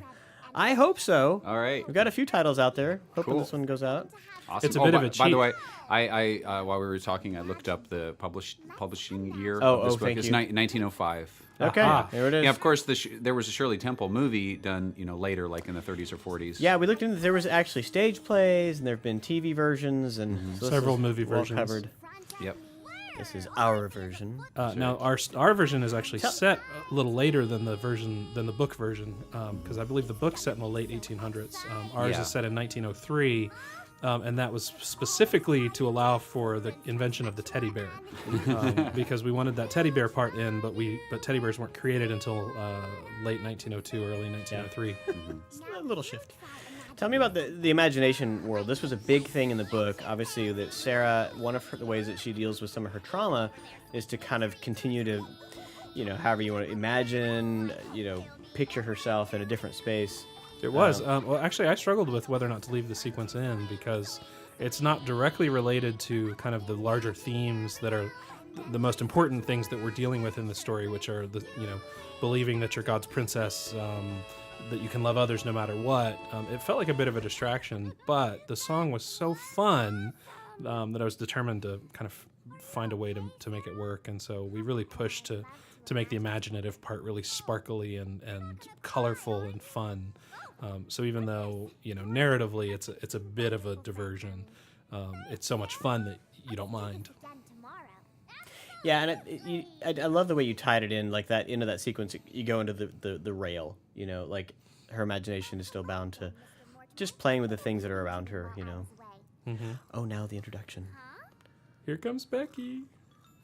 So here's one of Becky, our oh, classic veggie little girls. We don't have too many. We have Annie, Scallion, who shows up in a really minor role later in a few scenes. Hello, little girl. But we really feature This poor Laura Carrot. Poor what? narcoleptic little girl here. This gag was so funny. I just so and Mom and I was so tired. plonk. This could take a while. Becky in the book, of course, is just this wonderful character that everyone who's read the book just knows she's just so sweet and just loves Sarah. Can't relate to her whatsoever. Has come from a clearly different world, really. And just doesn't even understand Sarah and her world and everything that she's enjoyed. But they have this beautiful bond. Well, I think part of that lack of understanding is what Becky's been taught. That Becky's been taught not to talk to the other girls. Right. That she's less than them. That she's that she's worth less than them. That she's worth less. Worthless. Right. And so what's wonderful is how Sarah kind of opens Becky's eyes to the fact that what she's taught is not true. Right. And it takes Becky some time to really understand that. She's a girl just like anybody else. Yeah. Yeah, Becky doesn't believe that when Sarah first says it. Change of seasons. A little time has passed. Love this birthday cake. I don't think I have enough room to write birthday. Initially, we had this scene was quite a bit longer in here It with was. the birthday cake. Always pretending to be A little more interaction about the cake and the kind of things that she was getting for her birthday. We never really got to who was driving it, but ultimately it was mentioned getting all this stuff for her. Right. Yeah. Her dad kind of gave her carte blanche. Yeah, just to said go get out and buy whatever. So everything, she's yeah. kind of just getting what. It's a little weird that it's not like Sarah was asking for these things, Right. Right. But mentioned still is, Yeah, this- yeah. holding that's- it Well, above in her, the book especially, she really, mentioned really, Sarah was the favorite daughter just because her dad had such deep pockets, and so, she, against, kind of her own just emotion about Sarah, tried to, Well, and play it up for her. I think you can kind of imagine that Mention was skimming off the top. Like, so if she said to the dad, I spent 100 pounds on this birthday cake, it really was 50. Yeah, exactly. Another interesting thing about the book, as far as the relationship between Captain Crew and Sarah, is that he says, you can give her anything she wants because she would never want anything that's not good for her or that's bad for her. which Mention can't stand. I mean, she's convinced that the selfishness of all children will rise to the top in every child, and that the fact that there would be an exception, which he says that numerous times, in this one girl who would only want good things is just preposterous, and clearly the dad It made a bit is of a struggle wrong. for us, though. Just in our kind of Judeo-Christian American kind of socioeconomic place that we make these from. It was challenging to not say look at this rich little girl, and she's not a brat, but she has everything she wants. Yeah, I had to be really careful with how she carried her things. Yeah. Well, which is part of Minchin's reaction to her. So. You were gonna say about the reveal. Oh there. yeah, just about the reveal. It's just like, yep, there's his head. If he was a pea. Wow. Yeah, this was so delicate. I mean, yeah. this is very similar to when Brian and I kind of walked into doing the story of St. Nicholas. Really wrestling with. It's important to have these moments and stories that are dark and hard to, and but carrying it in such a way that we can still move on and enjoy the rest of the story. Classic stories like Bambi, all these, you kind of have to deal with life and death. And Brian, I felt like you really balanced this and got it serious, helped us through it, but didn't let it get too heavy. And then a lot of that really rides on Marin's performance as mentioned there, and then certainly on Kurt's score. Yeah. Because what we didn't want was for the kids or any viewer to get so upset about what just happened that they check out. That they can't watch the rest of the show because they're so sad. And she's falling asleep again. So it's interesting because this is the attic, and it's described as this very cold, isolated place up through lots of winding staircases, which, due to the kind of constraints of our story, we didn't get to show those, but the characters often in the book got lost trying to find their way up here. And so what was interesting about that is it made it a safe haven that they could really hide out in and not be worried about anybody bothering them, which is why later when they do get interrupted is such a shock, Another little change we made was that actually Becky and Sarah lived in separate rooms in the attic in the book. Yeah, or across kind of a dividing wall. Right. Dividing wall, yeah. Yeah. This song is delightful, written by Mark, right? Steele. Yep. Yeah, Mark wrote this song. It's this is the perfect kind of song to carry us through these moments, where this could be a really sad moment of this little girl on the street in the rain, and again the song kind of helps us move on through and see her stamina and kind of what she's envisioning. And like you said earlier, Brian, this is something that I know for myself as a dad, I want my girls to look at this kind of really wonderful girl character and her ability to look through her circumstances to who God made her to be and beyond the kind of immediate trials that she's facing. One of the things we were determined at every point of development in this story was that it not be too sad, because it would have been really easy to get kind of bogged down at this point in the story about how miserable Sarah was and how bad she had it. Which, in the book is actually part of the enjoyment of the book. Because you really get into this world with her and you feel for her so much, and it really helps you. I don't know, in the book it really captures you because you care so much for her. But, we had to be really careful in the translation that it didn't get too dark and too down. Speaking of translation. Oh yeah, look at that. Where did this song come from? Yeah, Mike, where did it come from? I have a teenage daughter actually, so who's into texting, and so as all and even increasingly younger kids are into that, and I just thought it would be fun to take the the acronyms of all of the texting language and rhyme them into a song.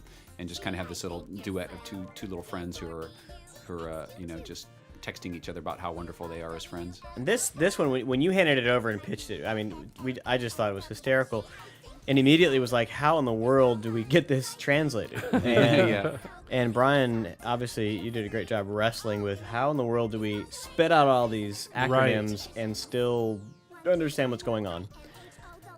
Yeah, it was really important to me that the text not just show up like a subtitle or something. I really wanted the text to be alive and vibrant. Because, you know, in a lot of ways, this is a really limited, silly song. Not very much happens. It's two girls in one room, you know, with cell phones dancing every few 15 seconds.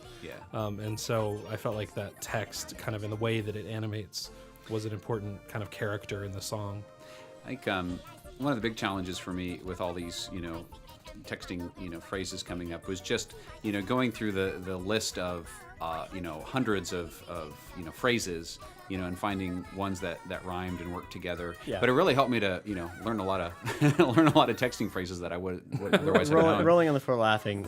That's like iconic. We had to put that. So funny story on this one was we got to the end of a recording day and had a little bit of time left with Megan, I believe. Megan, yeah. And said, hey, can we jump into this song and get this wrapped up before we finish the session? So we had like 35 minutes left. Okay, yeah, let's give it a shot. So we played it back for her, and she said, no, I'm not getting it. I'm going to need some more time for that, yeah. But then what was great is she went off and she took the song with her and rehearsed it over the weekend. And when she came back in the next week, she recorded it in about 30 minutes. Yeah, she got it, yeah. But she'd had time to practice. Yeah, time to practice. So much nonsensical, She's a pro. You know. That's she actually and a nice Carrie attic. Pasapia. I like that attic. She and Carrie Pasapia both did a fantastic job on that. Of course, Carrie Pasapia being Laura the Carrot, both in the show as Becky, but then in the song as well. And now, okay, so Becky goes into hiding. We don't explain that in the story, but it was initially that anytime Becky was around another student, that she just always kind of recoiled, almost natural instinct. We talked earlier. Correct. So that was what that was meant to be. Was her, you know, slipping away, going, "Ha, student, I'm not supposed to be here." We didn't really set it up very well. She just kind of disappears. Yeah. Through editing, it didn't quite make as much sense, but well, and this scene, what's in the final show is actually a combination of 2 or maybe even 3 different scenes that happened at different times in the story that all got smushed together into this one scene, and so that was one of the casualties of that editing. Speaking of Joseph, this was really funny. Do you remember the first set of illustrations that came across? We actually let it go for a while. They were human. They were human Josephs, and we just kind of like, oh, that's nice. And then it dawned on us, wait, hold up. Those should be probably these be yeah. We got to take this into a different space. But you kind of forget, you know, that's Kids Bible looks good. Yeah, exactly. And of course, this was not in the original story. Not the story of Joseph. No, this is one of our vegifications. Yeah, this is. You know, I know Mike, you spend a fair amount on the veggie kind of tone on this, helping to get it into how we tell stories. Well, into getting drawing the biblical truth in it that was that was already there in the story. Right. And it just felt like, as characters, you know, Sarah and Joseph are just very similar in you know, kind of their view of the world, and you know, God can work all things for the good, and you know, so that was, I think it was a good parallel to draw to, you know, to point that out biblically, and then kind of use that as a model to follow her character through. And it was really, you know, speaking of kind of what Brian touched on earlier too, you know, creating like this kind of these moments of hope for her, but not hope that she'd become wealthy again, or not hope that but that hope that someone cared for her and that there was a future for her, even if she was just always going to be a servant. And that contentedness while creating hope was just this really important back and forth that we all worked with all through development, and then of course producing the show. Yeah. I feel like the peas show up at exactly the right time. Yeah. It's like, man, I could use a little comic relief right now. 27 minutes and 55 seconds. Perfect. Time for bees. And of course, Soleil is adorable. In the book, it was a monkey. But it was. But the little poodle, you know, worked out nicely because did the poodle initially come in on the Blues with Larry? Is that where he was first introduced? I think so. That particular little doggy. Yeah. He was in Blues with Larry. He's really his agent's been doing good work. He's gotten some better roles now. Better acting roles, you know. Right. Exactly. His voice this time was done by our sound guy, Fred Pericano. Yeah, speaking of acting, Fred lost his voice. He did. Working all these and Ralphson just performance bits out of the dog. It's really precious. The peas, you know, who are French, and then Soleil, obviously, which is a, you know, kind of a French word.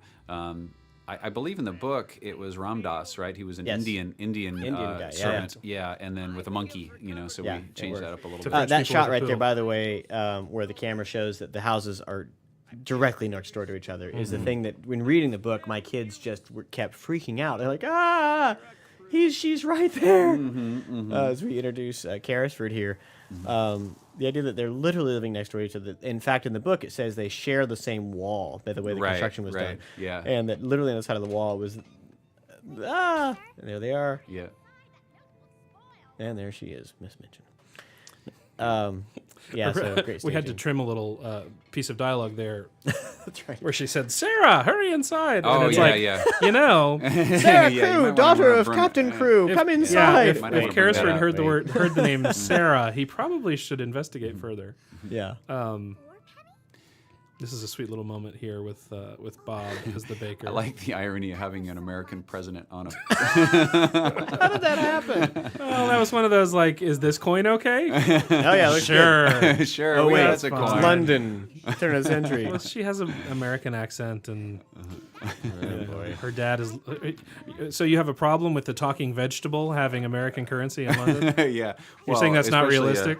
Well, maybe it is an American. I mean, you know, Larry the Cucumber wasn't actually an American president, so I guess you can. It's just him and Yeah, and exactly. a hat, a high heel cat.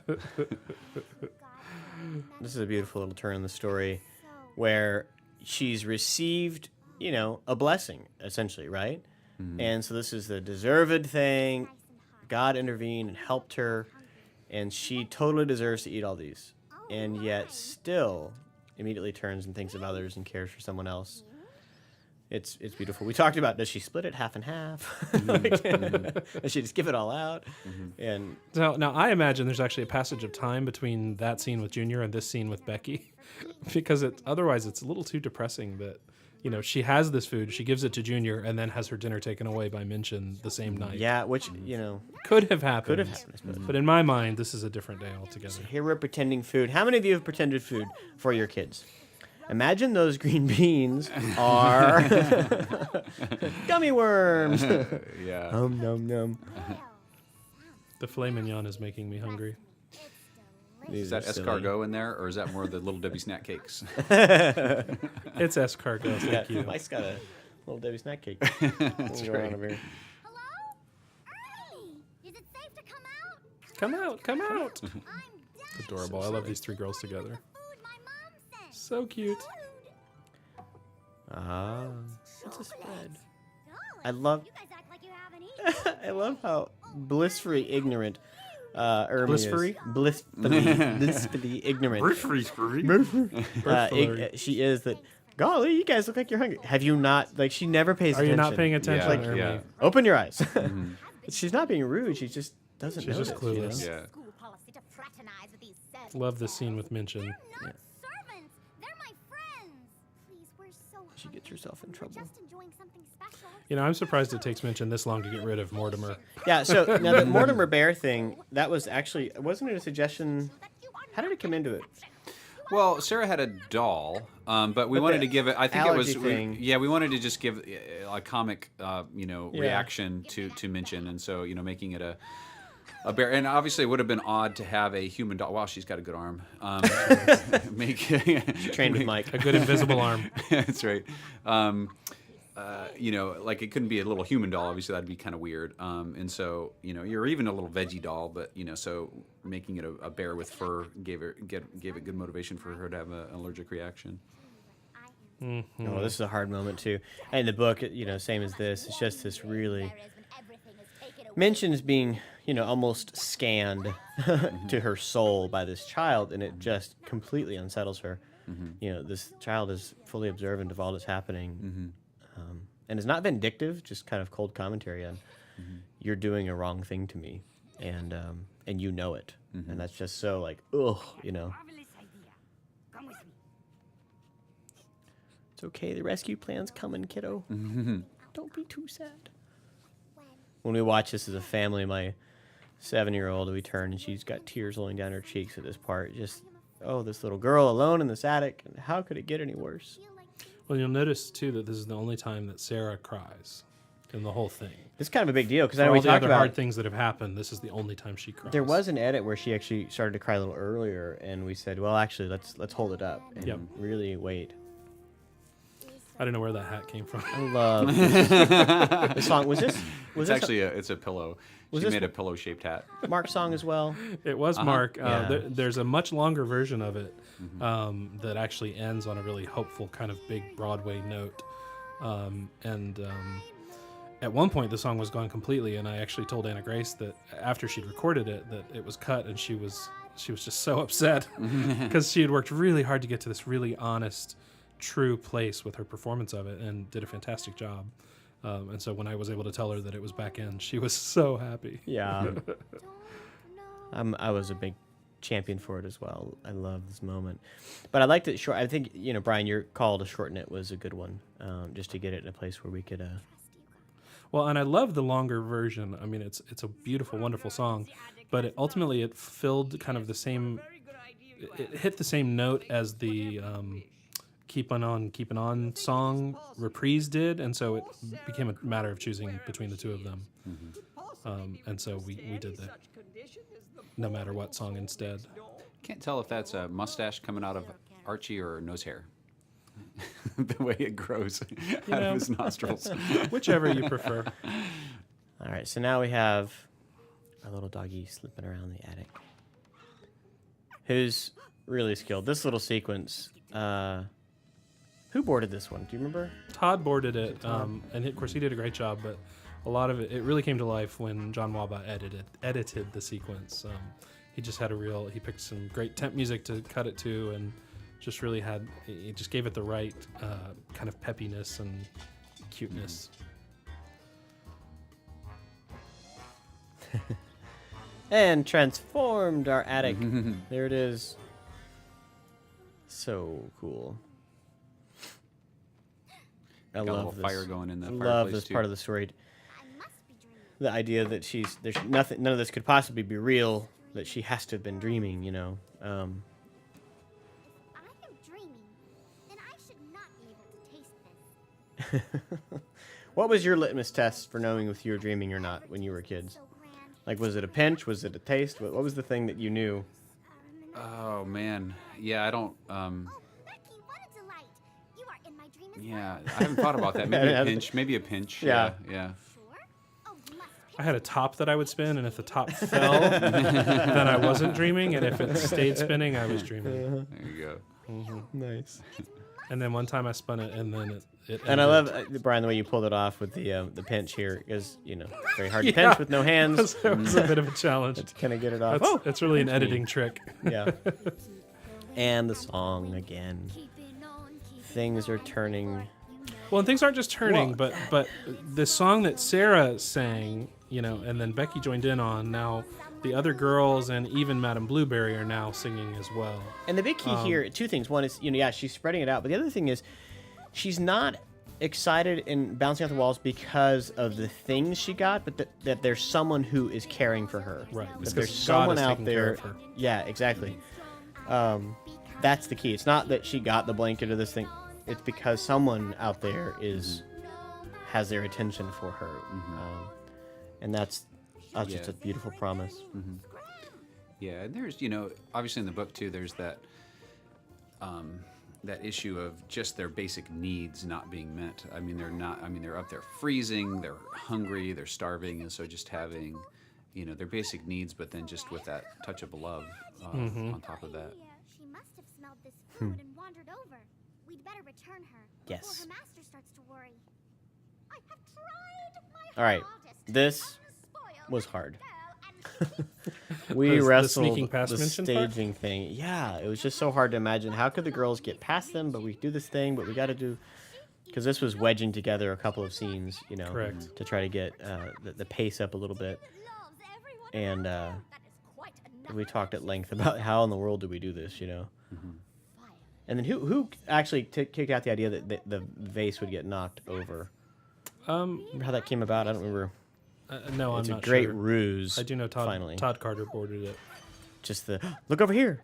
So what you'll No, out notice the though door. is in order, like, there's not many wide shots in that sequence because we don't really want to make it too clear how close everyone is to each other. Yeah. And then actually she even goes out the wrong door.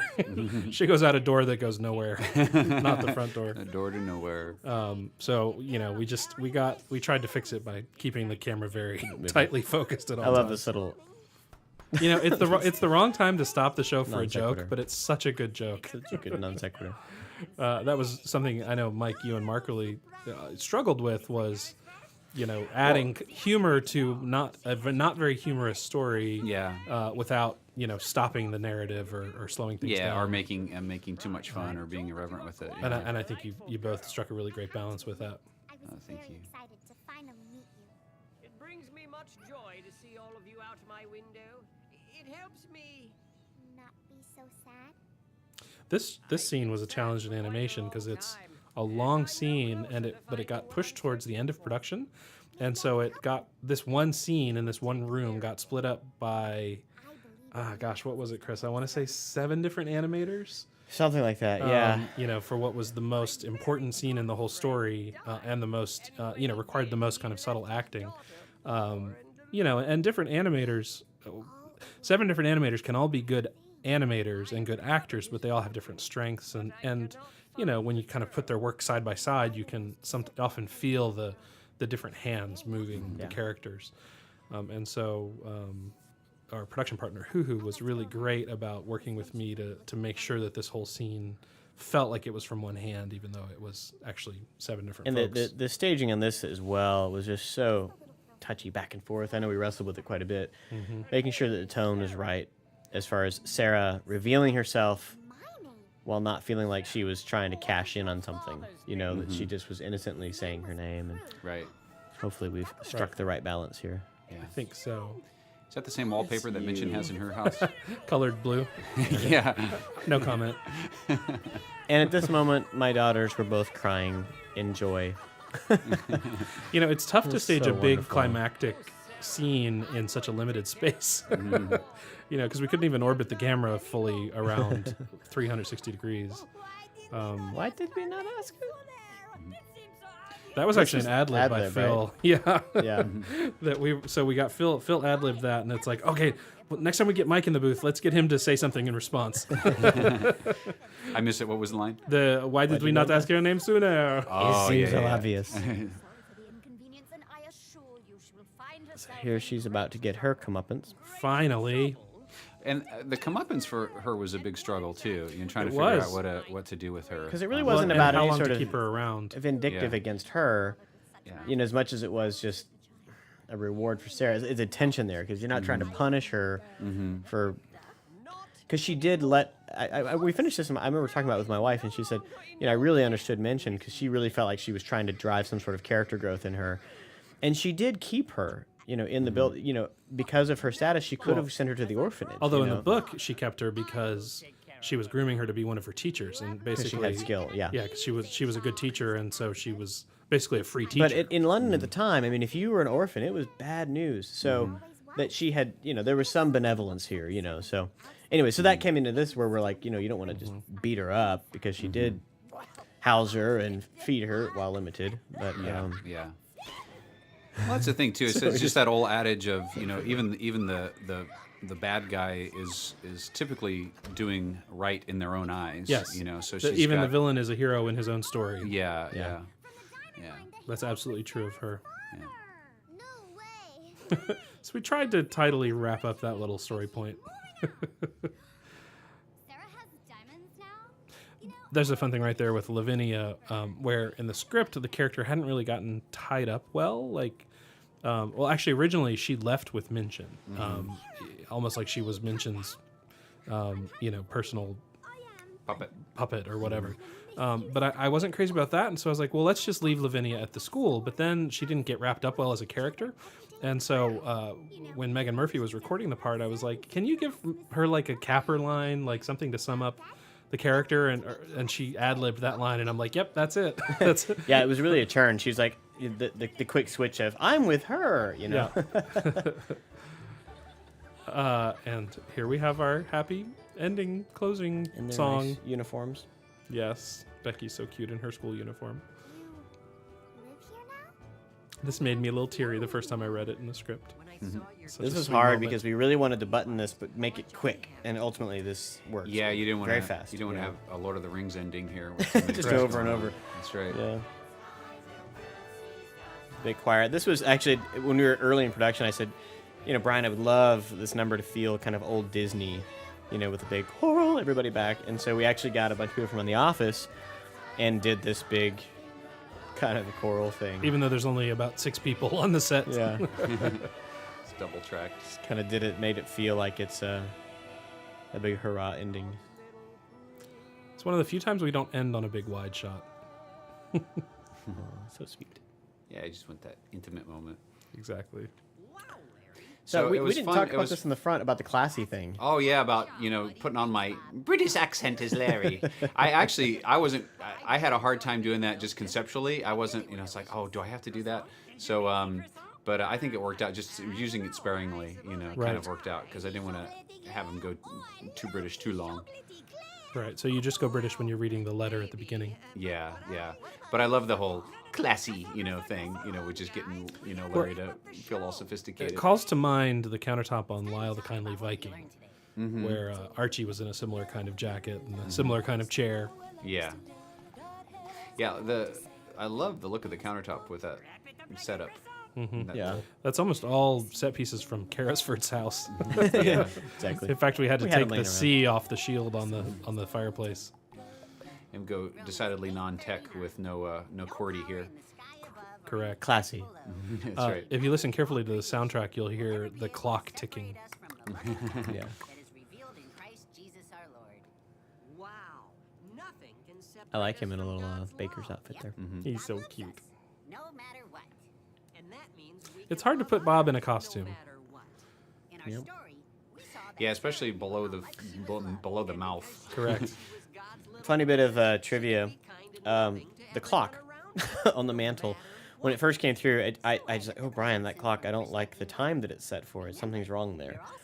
And he's like, what? It looks fine to me. And so I looked it up, and it turns out most clocks, like watches and other things, when they're in the store, if you will, are set at like 10:10 is one of the most popular ones because it looks like the clock is then smiling because the hands are positioned up and the middle of it being the nose. That's I don't fascinating. believe that. And it is Wow. it's across all watch manufacturers. So when this one's set for 3 o'clock, It's just an L. It's like, what's wrong with that? And I couldn't. And it's because Should have that been way. 10:10. Yeah. Wow. Hello, cast of characters. Thank you all. Really, one of the things we talked about a lot was whenever you add new characters, being sure we can add really solid characters that bring, that are funny, that are engaging, and like you said at the opening, we brought 3, and I felt like they all really delivered awesome. Yeah. So great job casting, and Mike, Well- great job writing those characters so rich. Group effort. Oh, thanks and big thanks. Shout out to Mark as well, who is our special friend who cannot be here today. There's David Delorme, who helped us out with our translation. Paragon really bent over backwards on this one in a number of places, but obviously in the creature sounds, when you talk about Soleil, was one of the biggest ones. One of the reasons that was so touching is because Fred has a dog and is just A little dog. loves his little dog, and so really felt like he wanted to bring that little dog character to life Yeah, in Fred- a really Bring Fred the special always- little way. dog, Fred. Bring the little dog. Fred Yeah. takes our animal characters very seriously. Yeah. He's definitely an animal lover. Fortunately, in this one, Soleil didn't get hit by a chariot, so Fred had an easier time working on it. Remember that in Little Drummer Boy when the Baba. little sheep when Baba got hit by the chariot? Yeah. Like every single time when Fred watched it, it just upset him to his core. Aw. So yeah, Soleil didn't get hit by any chariots. That's a good thing. Well, it's a great show. Thanks, guys. Pleasure Thanks, working and with thanks you to on all it. our friends at Hoo Yes, who- bringing it to life. who work hard to animate and render and texture and design all our stuff. Mm-hmm. And of course to John Waba, our editor and Yes. post-production supervisor, and all the lovely people who helped us. Thank you. Yeah. And thank you guys for watching. We're padding now because Yeah. kind of out of things to say. Yeah, there you go. Well, we could just say goodbye. We don't Let's talk have to about stay around all the time. the Well, loss except for of the songs. The field songs. rendering in the modern age. The songs. Every one of these really delivered. Except that one. Hey, wait a minute. That's best No, I'm just friends kidding. forever. Yeah, which I love that when we do 1993. That's Good a long song. time ago. All right. Thanks, guys. See you later. Thanks, everybody.